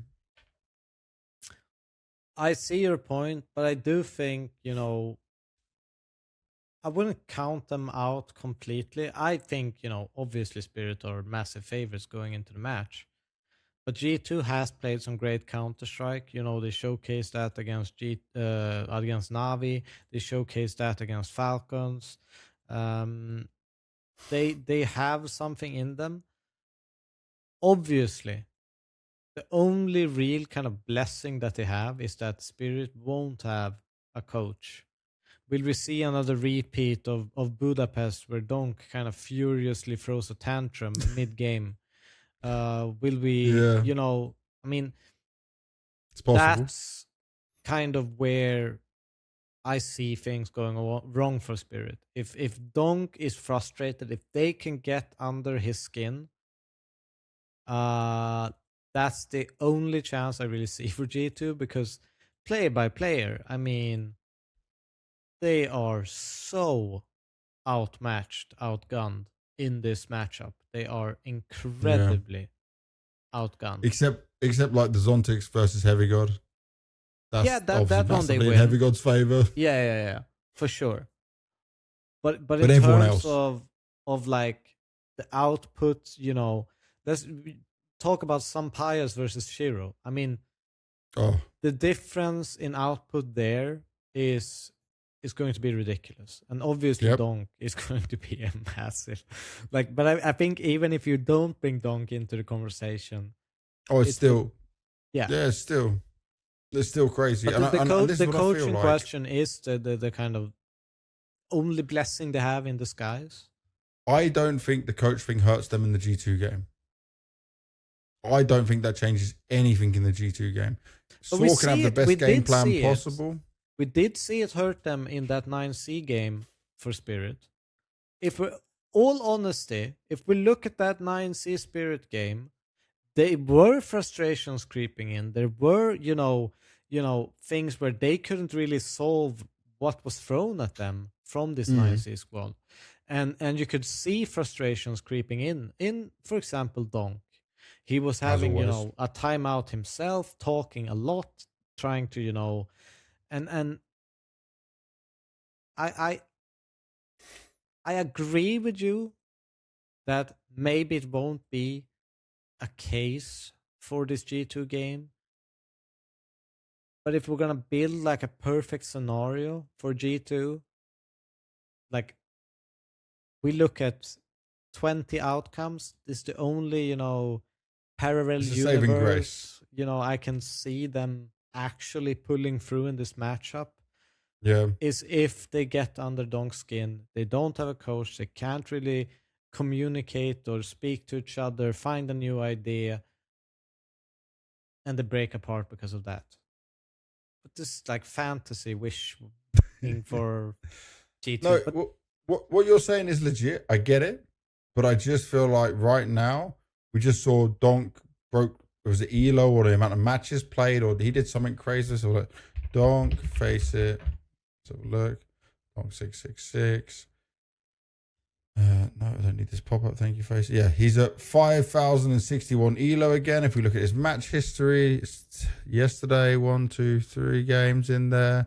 Win, win, win, win, win, win. Just dominating the whole time. So he's over 5,000 ELO again. He's the number one in the world. He's grinding like crazy. He's owning. He's at his best. And yes, they can fall. They can have the struggles they did against 9Z as well, right? But I don't see G2 as a team that can match even what 9Z are doing. If you put 9Z versus G2, I still think it would be the same outcome that G2 would lose here. Yeah, you're probably right on that part. I think it's a bit more of an even game, obviously 9C G2 versus a Spirit. I think no, definitely. But I think I would still put you mean you would G2 predict losing 9C? the game. Yeah, exactly. So I mean, there's not that much to say. Is there much to know about this mashup? I feel like it's pretty obvious where we're heading with this one. Yeah, no, obviously. I think we will both say right now Spirit would win, right? Yes, 100%. It's whether it's 2-0 or 2-1 is the only thing you're looking at here. I think let me look down the stats of it to just get a feel where I feel, because it's Ancient that has always been at times weaker for Spirit, but even that's been improved. I mean, the thing is, you look at the map pool, first pick of G2, Dust 2. Yeah, that's not working against Spirit. Spirit is insane on Dust 2. Yeah. They've had their struggles. They lost against Aurora here, right? And then, obviously, had that close game against 9Z. Yeah, but it's they have a lot of good maps, Spirit, and they play their best Counter-Strike right now. It is very Spirit favorite. It's probably, in my opinion, even at least it might be the most favorite heavy matchup in the bracket. Yeah, true. Actually, with how we spoke about the others, it could be. Yeah, you might be onto something there. I think the game plan can be really good. The T sides are going to still be a problem for G2, as we've seen. You're not going to fix that so quickly, and I think that the CT sides can save them a bit. It's going to still be hard for them to get a map. Maybe Overpass in here, but would G2 really pick Overpass? They could potentially, yeah, potentially. I mean, crazy to think there was a time where they weren't playing that map. The thing is, it's very, very probable that Dust 2 becomes at least a third map. Yep. Good handshake map in there. Yeah, I don't know. It's I don't really have anything else to say. This is no, that makes sense. It makes perfect sense. All right, so the final game to look at for our quarters is Falcons Vitality. Both teams have shown one slip up in here. We'll start with just looking at the Falcons overall. They beat G2 2-1. I would say it was a worrying one for me, especially how it went on Ancient at the end. Losing to BetBoom. Okay, BetBoom is good. I'm not knocking it at all. But it's not even taking a map from BetBoom. And I don't know if it's something mental for Kyosuke, but, you know, it's not one that I think is an acceptable loss, even if Falcons are new with Karrigan. Like, that wasn't a good one for me. They almost, you said it right. I didn't watch the Monte Falcons game, but you said they could have lost to Monte. 100%. They could have. Was it that close? Yes, it was. Crazy. I never saw it. I mean, it's obviously, I think if you look at it on the way of Monte played better CS, Falcons had the individuals.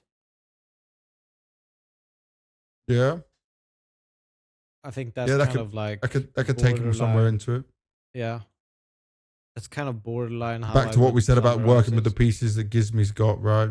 Yeah. And then obviously they beat NaVi. Started off super strong against NaVi. I thought they were just going to get blown out the water. Then the Anubis, we spoke about that as well. So I think Falcons are in a good spot.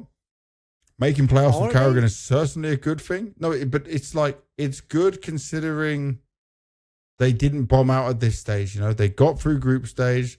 They got some more experience for them. The BetBoom one was worrying. The Monte one, you said they could have lost as well. But okay. If I look at this Falcons, if I look through what they've done, what they achieved throughout this, they've won some close series against pretty much every opponent they played. They narrowly scraped their way through 3-1. They have top 3 best player material of the entire major, in the world. Mm-hmm.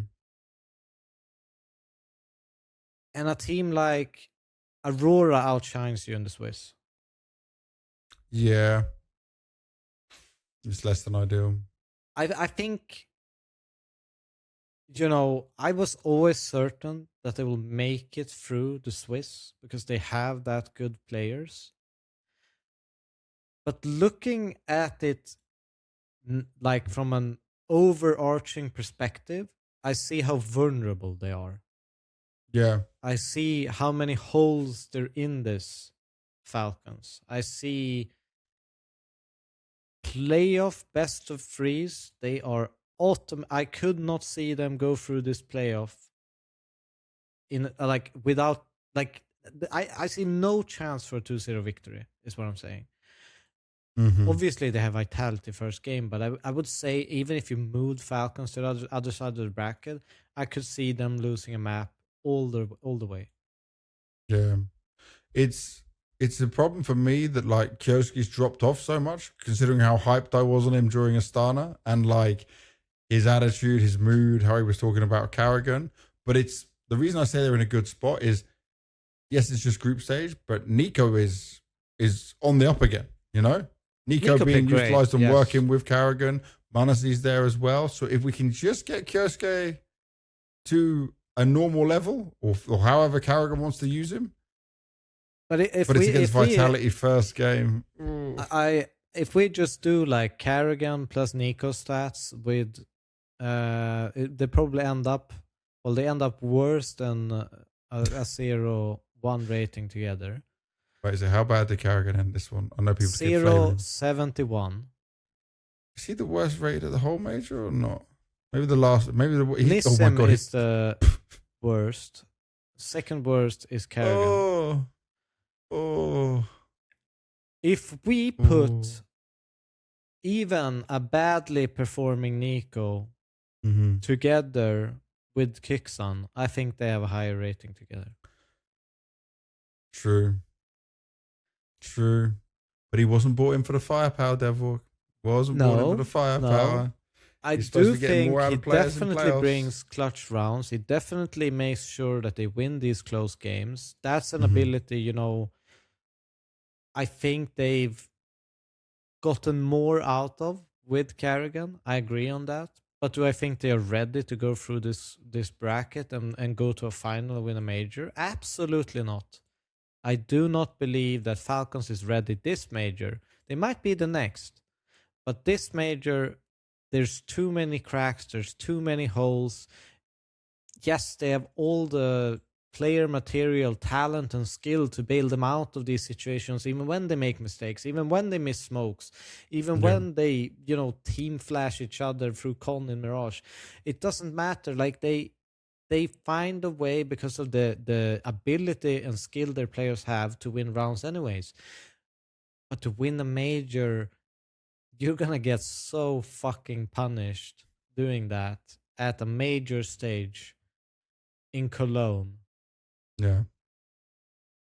I don't see, like, it's hard to evaluate them because, obviously you want to evaluate them as a trophy hunter, someone that's potentially there to grab the trophy, and I just don't see them being there. We've said that for a long time about Falcons. It's not coming true. Yeah. And then on to who they're facing. So possibly the worst opportunity for them. They're going up against the Vitality, who... Yeah, Vitality. Okay, the thing that was interesting about Vitality, right? The FUT game. They lose the Anubis, but the way they bounce back fills me with confidence. Then they started off with a 13-4 win against 9Z in the first map, and I went, okay, they're not even being tested by 9Z. It's 9Z who then did a 10-2 half on Mirage, CT side, came through strong, looking great, and I thought, all right, that's fair, yeah. And then, I'm expecting the Apex talk and the boost from the team and then getting into it. Now, it was close on Dust 2, but think how much we were praising Vitality's Dust 2 and how good they were. Best team in the world. No one can touch them on it, for such a long time. And they also drop it to 9Z. And there's no shame in losing to 9Z. We see how good CS they're playing. But it did show that what you said, those first cracks started to show. People don't see them as... oh, it's Zywu, we're scared of him. Oh, it's Vitality, we can't fight these guys. Because even Zywu, right, he's not that far behind Donk. 151 rating to Donk's 153, yeah? And they still stumbled across this stage in some sense. I mean, if we compare... the Mouz one was worrying, because they used to dominate Mouz. Dropping a map to this Mouz was like the saving moment for them was a 2-0 over BetBoom. This is not the immortal Vitality that we've seen.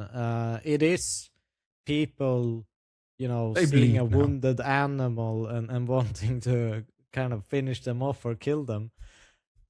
That's how it feels every time a team goes up against Vitality. Just step on it. Yeah, but people taste blood when they go up against Vitality. I think people go into the game and feel like if there's ever going to be a time where we beat the best team of all time, it's fucking now. And I think people buy into that idea, and I think that's why they're struggling. I think just the mental unlock that they are wounded, they can be wounded, they are not gods of this game, just gives teams a little bit of an extra chance and makes it 10 times harder for Vitality to close these games out easy. And do you know what's super interesting about this matchup is the last time they faced off against each other, it was Kicksan's last event before Carrigan came in. It was Rio. Now, it was only a group stage game. Winner goes to semis, losing team goes to quarters. Obviously, Vitality went on to win the whole event, right? So that goes to show kind of what happened and the way it went. But the fact that Falcons won that best of three, obviously now we're going to an arena. It's a playoffs. It's the major, That changes a lot of things. But it does just make you think like this is even a bit more pressure thrown onto Carrigan's side at the same time. But I think most people are still going to favor Vitality by a long shot. Yeah, I think, Carrigan, he thrives in the playoff. He loves it in that kind of essence. But overall, I think what they've achieved or how far along they are in the project is a bit too short of a time in comparison to this Vitality to make me want to favor them in a mashup like this. I do think that Vitality obviously aren't without holes, they aren't without stumbles, they aren't without problems going into this playoff. So I don't see it as an impossibility of Falcons winning. But I definitely see Vitality as huge favorites. Yeah. I think that's a good way to do it. And on this one, I am predicting, even though I've been a big believer and I've been bigging up the whole side of Falcons since adding Carrigan, I did predict Vitality to win this game just because from what we see from Vitality, from the level they can bring when it comes to these kind of games, I think Apex becoming a dad is probably going to make him more motivated to continue to end on a high and keep going like crazy. And also, this major is probably more important for him on terms of the amount of majors won and overtaking Dupree as well, you know? He'd be on the same amount as Dupree, right? Same amount, yes. Same amount as Dupree, yeah. So, you know, and also it would put them as the de facto number one team. Like, no one could argue the whole Astralis thing anymore, you know? Because it'd be the same amount of majors with a lot more trophies to their names. So, yeah, that's the way I look at it. That's the way I see it going. And that is it. That's our playoff bracket done. So what we can do is we can fabricate what we expect then would happen in the semifinals. So semifinals. Well, I'm going to do the pick'ems now, no? Oh, yeah. Let's do your pick'ems. That's easy. And we can go through it. Share your screen with me, my man. Give me your pick'ems. So I said 9Z. You said 9Z. I do think there's definitely a chance for 9Z. But I will be making the FURIA pick. I think there's too much experience on stage going into this. Well, wait a second. Before you do your pick'ems, then, can you quickly just do my pick'ems, like on your screen, so we can show it for everyone? And because we'll do a different draft. So I would pick 9Z. I would pick Aurora. I would pick Spirit. I would pick Vitality. Then I would put Aurora over 9Z. And then you would pick? Now, this is the hard one. I think whoever wins Spirit Vitality wins the whole major. Yeah. But if Spirit had their coach, I would give Spirit a shot. But I think it'd be Vitality and then Vitality win the whole major. Okay. That's what I would imagine it as, yeah. So this is Banks 1. And reset into Devilwalk mode. Go for a FURIA win. I think there's way too much wealth of experience in this FURIA squad. And I think that's going to pull them through. I think 9C, they are a growing team. They are obviously play some great Counter-Strike. They're peaking right now. And I don't think it's going to be an easy game for FURIA. I think it's definitely going to be a free mapper. So, yeah. This one I think is incredibly hard to predict, by the way. Aurora BetBoom. I'm not even sure as I'm recording this what I'm going to pick. So I'm kind of thinking through my mind. As you're going through it, he's slowing down. He's putting it all in his mind. He's taking his time. I mean, I could see this going either way, but I'm going to make an Aurora pick. Okay. I think they played good, and there's a bit too many rookies maybe on the side of BetBoom outside of Boomich for them to break through. I don't think it's going to be an easy. I think it's going to be probably, as you mentioned, who shits the bed less. And I think Aurora's going to shit less in the bed. That's always a good thing. That's always a good thing. I think this one is clear cut. I'm picking Spirit. I think this is great. I'm very, very hyped on Spirit right now. Even though they had some stumbles against 9C, they managed to kind of recenter themselves. They managed to get there. So this one is the clearest pick of the day for me. Okay. Falcons, Vitality. I do think both of them, they have some holes. They have some kind of a rocky tournament to some degree in them, in the bag. But overall, I think Vitality are way too strong for this kind of newly formed Falcons to make it through an opponent like that. I think is way too hard for this Falcons. I don't think it's impossible, but I think it's too hard. Okay. If we go here, I actually do think this is going to be a dream scenario FURIA finalist. Yeah. Much because of the less shitting in the bed over on this side of the bracket. Yeah, it's when Aurora comes up against a real top team, it's just hard for you to say anything else special on FURIA stage. in the grand finals if I just get a random, No, never. Without seeing the bracket? No, I wouldn't. No. I don't think that they are that good. I agree with you that the winner of this match are the most likely to win the major, but I am picking Spirit to win.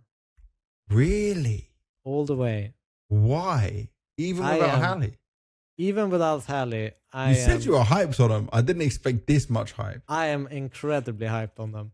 Would they be the first team ever to win a major without a coach? Didn't FaZe with Robban. That's still a coach, so he still played top ever CS, right? Because sorry, It wasn't on. It was Eddie. It was Eddie who won. Yeah. Oh. But they still had a Robban coach was there, but he wasn't. Yeah, he wasn't allowed to coach behind him. Yeah. So like, I guess there's a caveat to this. Technically, FaZe are, but because I remember Robban was there. I remember he was coaching them the entire event, but he was coaching them the entire event. Then when the grand final was on, he goes, "I can't be near him, can't do anything." He walked past me, with that like wooden thing you can hold beers into. He just had full 6 beers and was going up to go watch the game, like, because there's nothing he can do. Can't see them between the games. Obviously. He's just like, "Yep, time to drink, time to enjoy." Well, this is my. Obviously, if you want a silver coin, you can follow these pick'ems. Do you know, I nailed every stage until this stage. I only got 4. I'm so sad. I can't believe I fucked up this stage. I got 4 in every stage. I don't think my picks were terrible, by the way. There we go again. We've done this. You technically had some right. Yeah, who made it through. You just didn't have them the 3-0 order. Here, it's whatever. It is what it is. Stage 3. This is the right ones or what? Yeah. Yeah. I had NaVi, FURIA, MongolZ, FUT. Yeah, I got punished by NaVi and FUT today. I got screwed by that. It hurts. But that's just the pick'ems for you. Yeah, all right, so let's move on to our Q&A. So, actually, I'll just tell people in the semi-finals, it's going to start first game at 3:45 CST. It's going to be the same time. So, 11:45 in the evening, Sydney, 9:45 in the evening for Beijing, 10:45 in the morning for Rio, 9:45 in the morning for New York, 6:45 in LA. For semi-final 2. 7 p.m. CST, 3 a.m. Sunday Sydney, 1 a.m. Sunday Beijing, 2 p.m. in the afternoon for Rio, 1 p.m. in the afternoon for New York, and 10 in the morning for LA. For the final, great timings pretty much for everyone except for Sydney, Beijing, depending on what time, like if you actually have work tomorrow or something. But 5 p.m. CST for the final, 1 in the morning Monday for Sydney, so it sucks for you guys, 11 p.m. for Beijing, 12 in the afternoon for Rio, 11 a.m. for New York, and 8 a.m. for LA. So our first question on the Q&A from Zapple is Vitality showing cracks, or is it just knocking some rust off? I think it's cracks. I think they've shown cracks. I think it's a little bit of both, to be honest. Okay. I think it's a little bit of rust, but I also think they're showing cracks. I mean, you go first. No, I just think like they're showing cracks, but the rust is now gone and they're in major playoff mode. And that's where I have full confidence and full belief in what they can do. Yeah, I mean, I wouldn't say I have full confidence because I've predicted Spirit. Yeah, you put Spirit there. But I mean, I still, if you go into this playoff logically Vitality are the heavy favorites. I just see like if Spirit is going to have any chance, this is the major. They're going to have that chance. I think Spirit's players are playing great Counter-Strike, and we do see some cracks in Vitality. And I do think that a lot of teams going into Vitality matches, they're punishing Vitality more for mistakes. They are, making sure that they get some of their own medicine to some degree. And it's a bit of disrespect against Vitality at the moment, just because of them showing they can be won or can be beaten. Yeah. Okay, so this is from Jiafeng. Oh, Jiafeng Tang. Yep, there we go.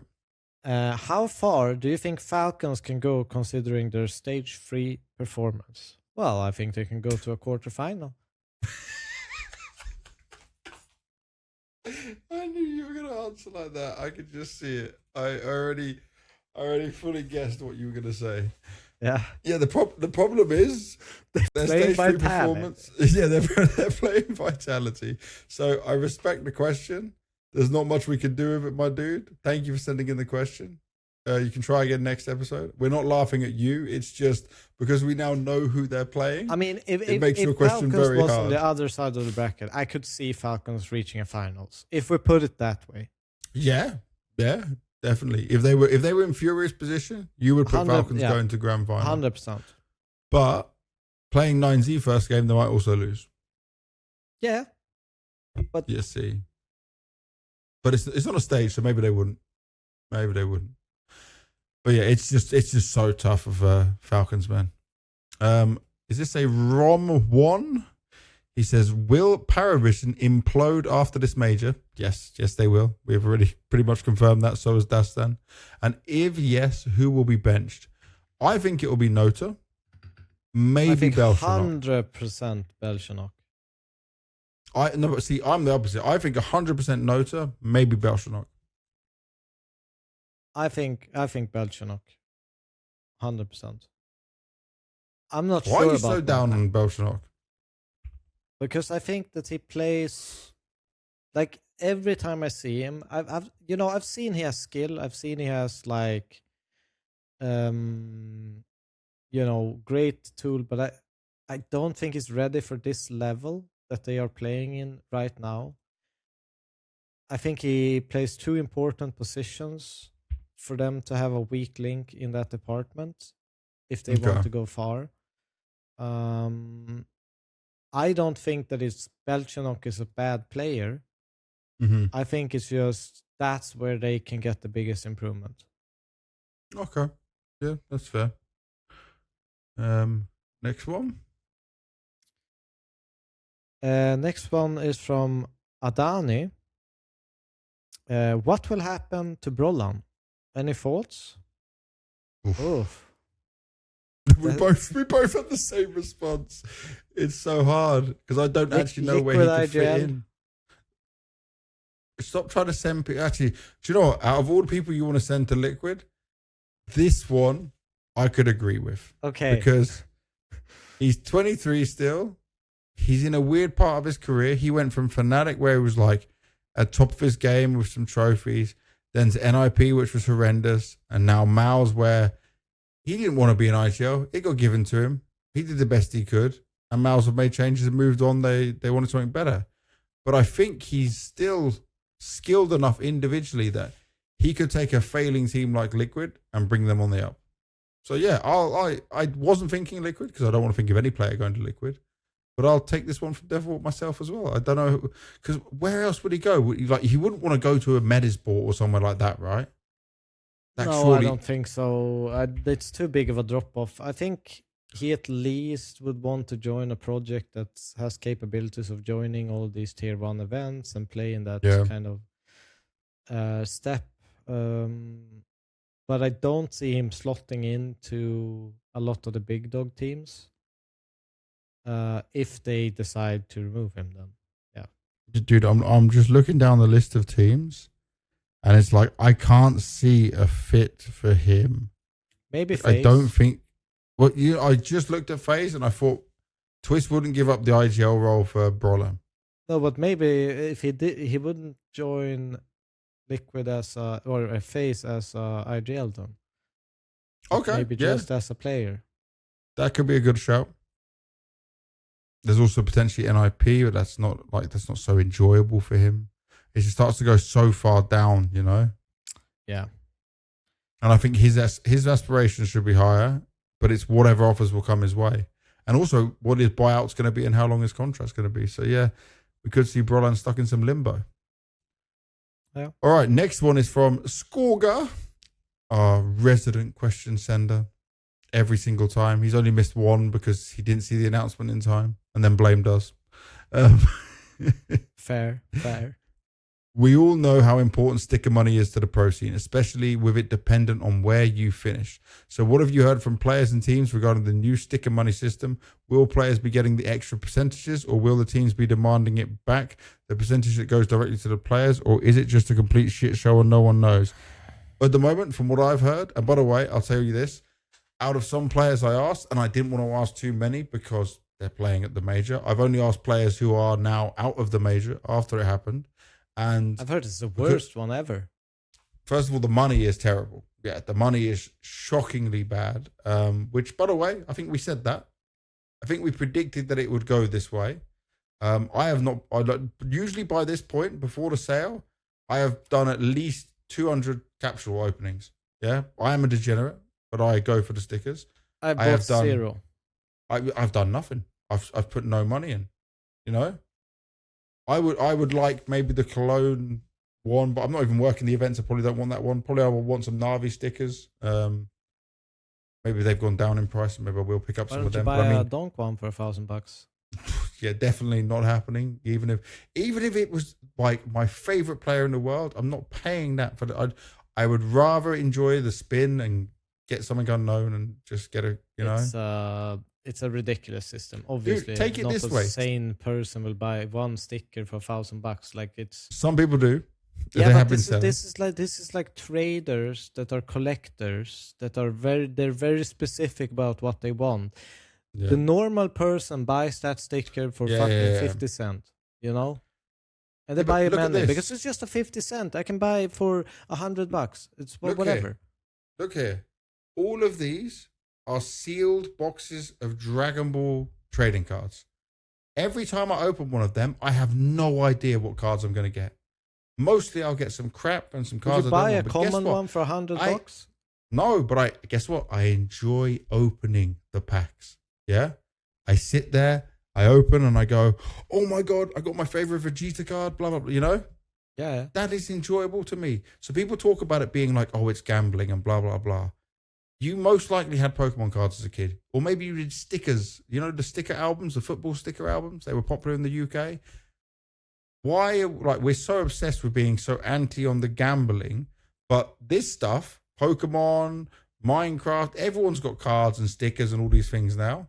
It's the same principle. It's the same concept. So yeah, it's really bad right now, Skorga. And in terms of the percentages and stuff, at the moment, there's a lot of conversations. A lot of agents are involved in conversations and discussions about how this is working and who's doing what. And it's not pretty for some teams, I'll tell you that. At the top level, I think it's a bit more easier for this discussion. But it's going to be uncomfortable and adjustments are going to have to be made. So I'll find out more after the major. It's a worry for the scene as well, because I think a lot of, at least the level of rank like 30 to 50 that has a chance of qualifying for the major. A lot of it, a lot of orgs depend on this money. They gamble on having better teams to get a part of this money. And it's very good for the ecosystem of Counter-Strike overall, because we get more pro players, more semi-pros, whatever. It goes down in a ladder because of this, right? Now this is going to hurt that and their business, and it's going to be probably disastrous for a lot of these teams. Yeah. Our producer said in my ear just then, he said he feels like Valve is taking way too big of a fee. What was the fee? Can you give me the fee, Mr. Producer? Is he saying it in Riverside? No, he's texting me, but I was just acting like really cool. Thanks for ruining. We'll just I was like, why am I not hearing anything? He said 50%, but what they always take it. Why are you not talking to me, producer? Like, why are you texting me when you can talk to He us? doesn't want to ruin the Craig recording. Yeah, it's just I want to hear it.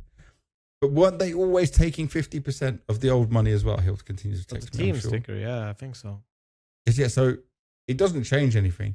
Okay, they've messed up the system by doing it this way. Obviously, we know they've done it this way for the rules and the laws and stuff. Like so they don't have the gamble law problems.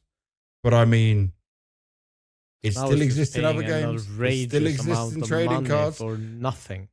Wait, Pokemon is like one of the biggest IPs in the world. Let me have a look. Pokemon IP worth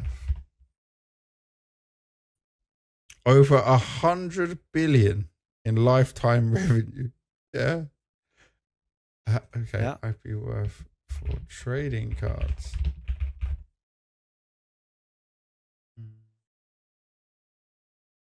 But it's ridiculous. It's killed any enjoyment of buying the stickers, hoarding them, whatever you want to do. It made 12 billion in 2024. 2024, it made 12 billion. It's it's crazy. This is Pokemon we're talking about right now, not Counter-Strike. But we know millions are being made from when it was the stickers and it was the cases and everything else that happened. Yeah. I hope we revert, or I hope there's another plan for what this looks like, because I agree with you, Devilwalk. I'm very worried that some of these smaller teams might actually just pull out of Counter-Strike because I can't pay these salaries and some players maybe not take lower salaries, and then the return on investment or the business. Yeah. Everything from player contracts to what they're worth to it's gonna take a few years before it reverts into normalcy because of these changes. Yeah. And I fear that it's gonna harm the scene a bit.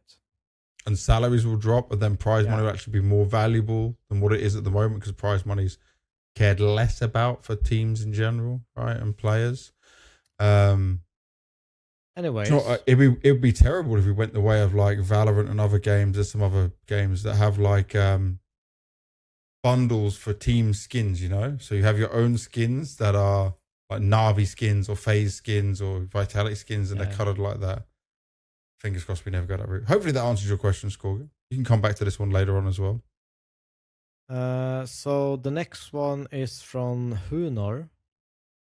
We got to change the font because I can't read if that's Hunor I don't know if it's, or Hunar. Hunar. I can't either. Is it Hunar? We're about to change the font to something more easy. Hunor. That was right. There we go. Okay. Is this the time for FURIA to grab the major they missed last year, now that the eyes are not on them as much? I mean, potentially, yeah. I think it's a good kind of thought, because I definitely think that the bracket is set up for them.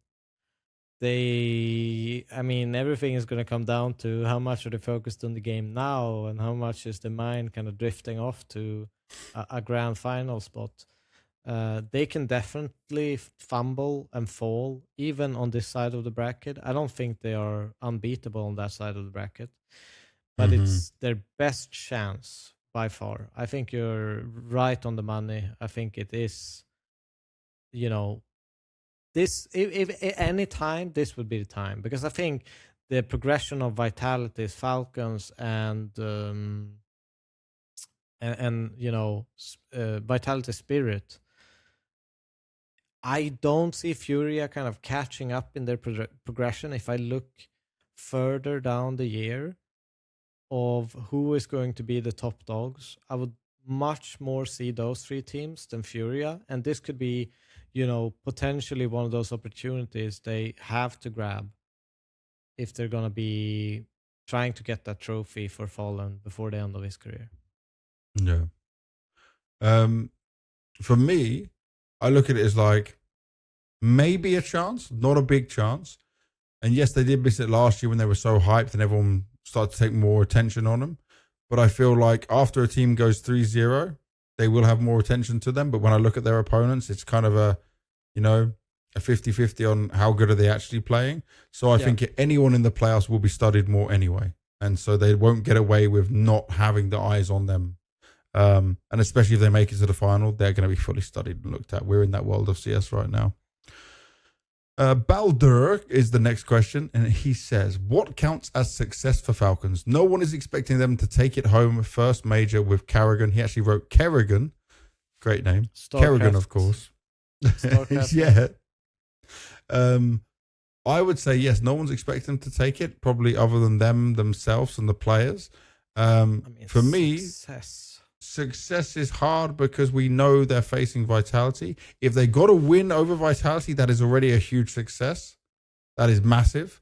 And anything from there would be positive. I think for now, it's not so much that this is success. This is just like the job is done and they can be happy with getting playoffs. I think they avoided embarrassment more than what's counting as success for this Falcons. I think, going up against the best team in the world of Vitality and losing, no one would bat an eye and say, okay, you fumbled this, you whatever. In that sense, they've avoided the shame to some degree. What counts as success for Falcons depends on how you view it. With Kerrigan just recently going into the lineup, or Falcons as a project as a whole. Because Falcons as a project as a whole, nothing else than a major trophy is success for them. Nothing else. Yeah. But looking at the context of Kerrigan joining this team, I think they've kind of already achieved it. I think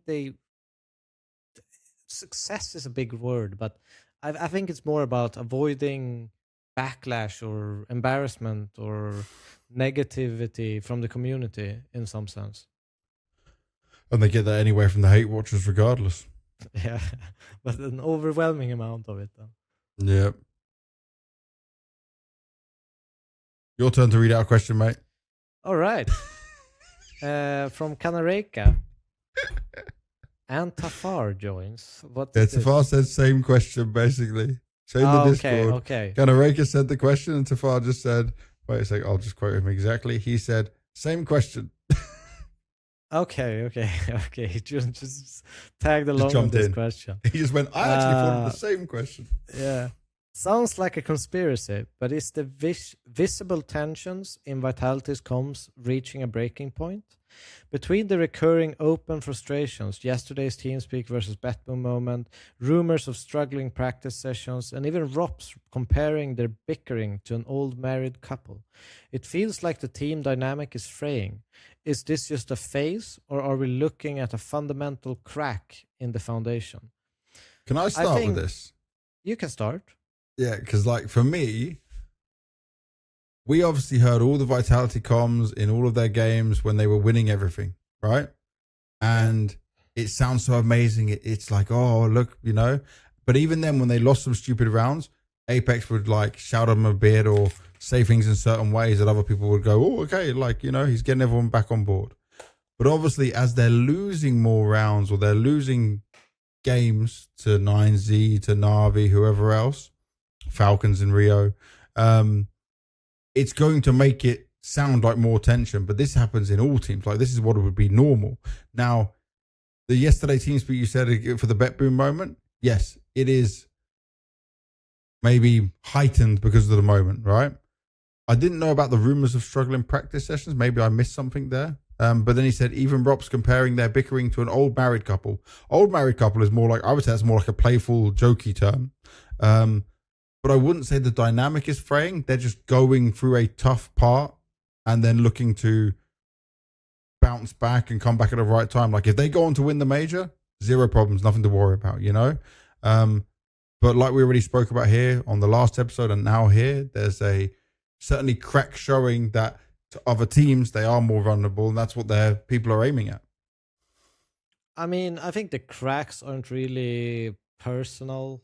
I agree with you that we've seen this type of leadership from Apex and the way of his harsh tones, and I mean it's part about being a leader, and obviously these moments, as you say, they are recurring more often, as of late, and that's why we kind of see it more often. Now, will that break the team apart mentally over a long period of time? Maybe. But in this short space of time, I don't think so. I think it's probably quite easy to brush those moments off when you look at the trophy cabinet that they have in the back. But obviously, they have really high expectations of themselves. But I don't see that a personal, like a crack in their foundation. I don't see between players or people. They seem very well gelled. They enjoy each other's company. I just see it more as a crack of they're not as silky smooth in their gameplay.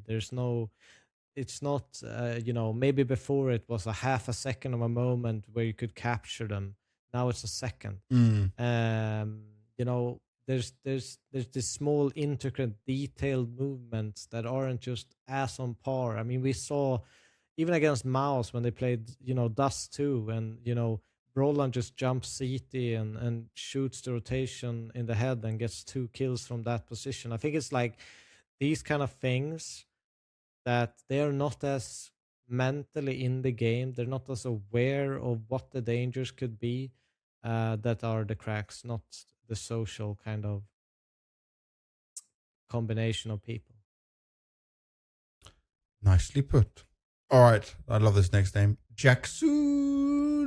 He says, with the major having some surprises such as 9Z, Monte, and Big making it far, how do you think it will affect rosters after the major? I'm predicting a huge roster shuffle with teams like NaVi, FaZe, Astralis, Liquid, 100 Thieves, and BC Game having opportunities to overhaul or make drastic changes to their rosters to become competitive, as many projects have failed to deliver.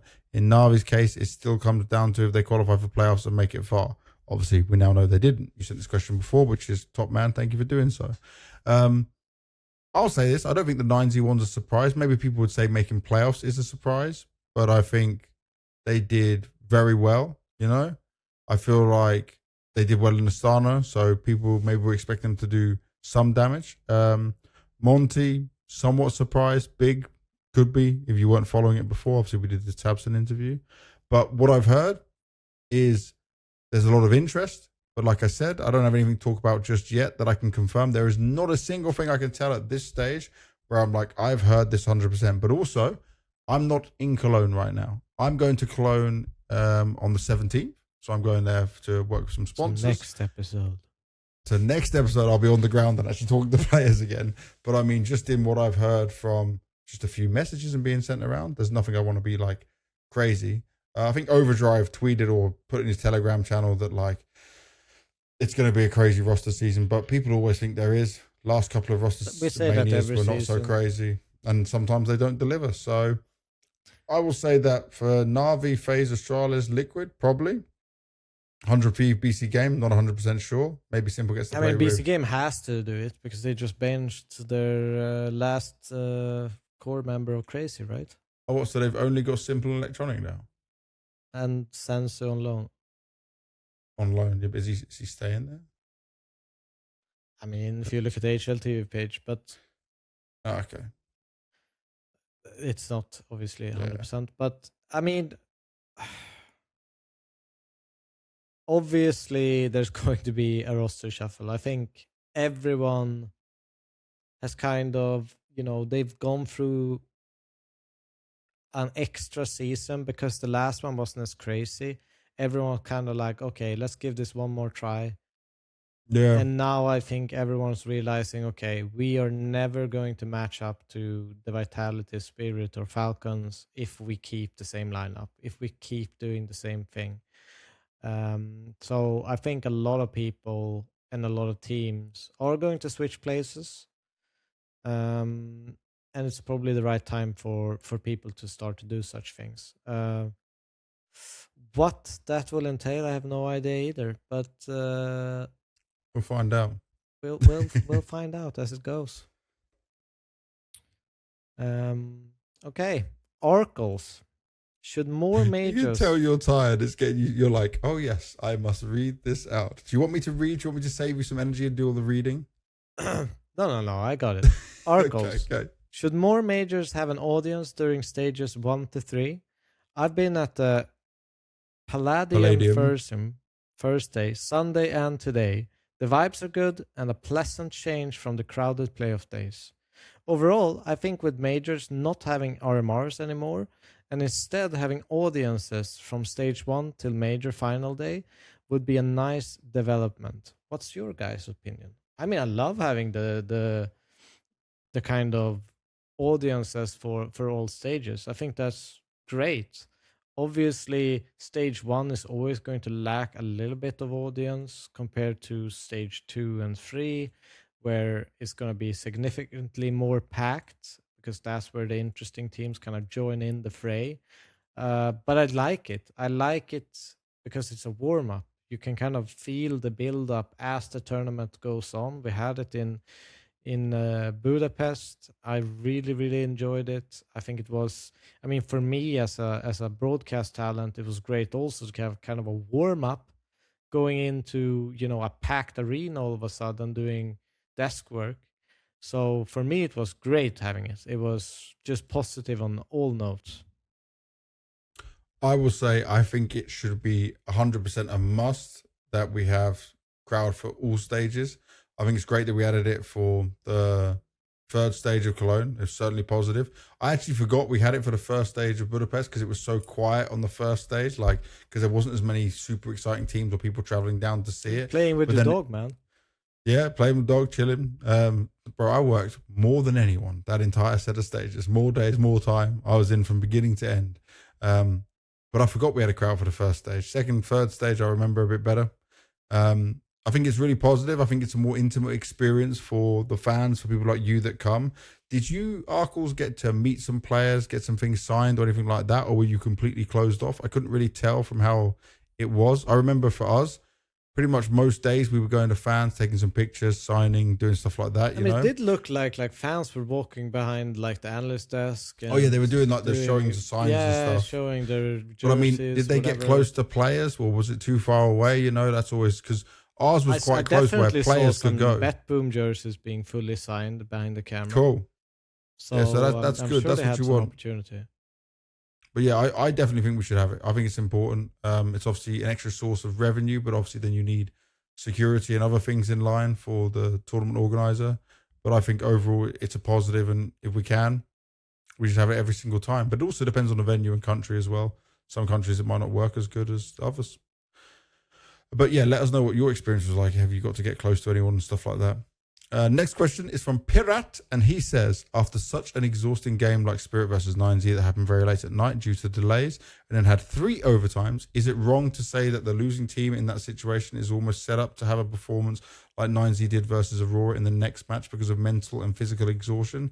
Yes, it is not wrong to say that. I think it's correct to say that, but it's also part of the game, Counter-Strike is very unforgiving. It's not like football where you might play once in a week, for example.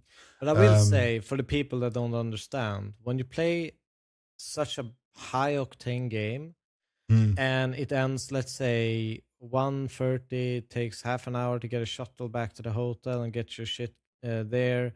You're still half an hour, by the way. You're in a dream scenario. Normally it's much longer. Best case scenario. If they have one ready for you instantly. And I would say once you get back to the hotel, approximately, now every person is different, but I would say at least 3 hours until you fall asleep from a game like that, from when you get back to the hotel. So some of the guys probably up to 4 or 5 in the morning trying to get to sleep. It definitely ruins you. Take it this way.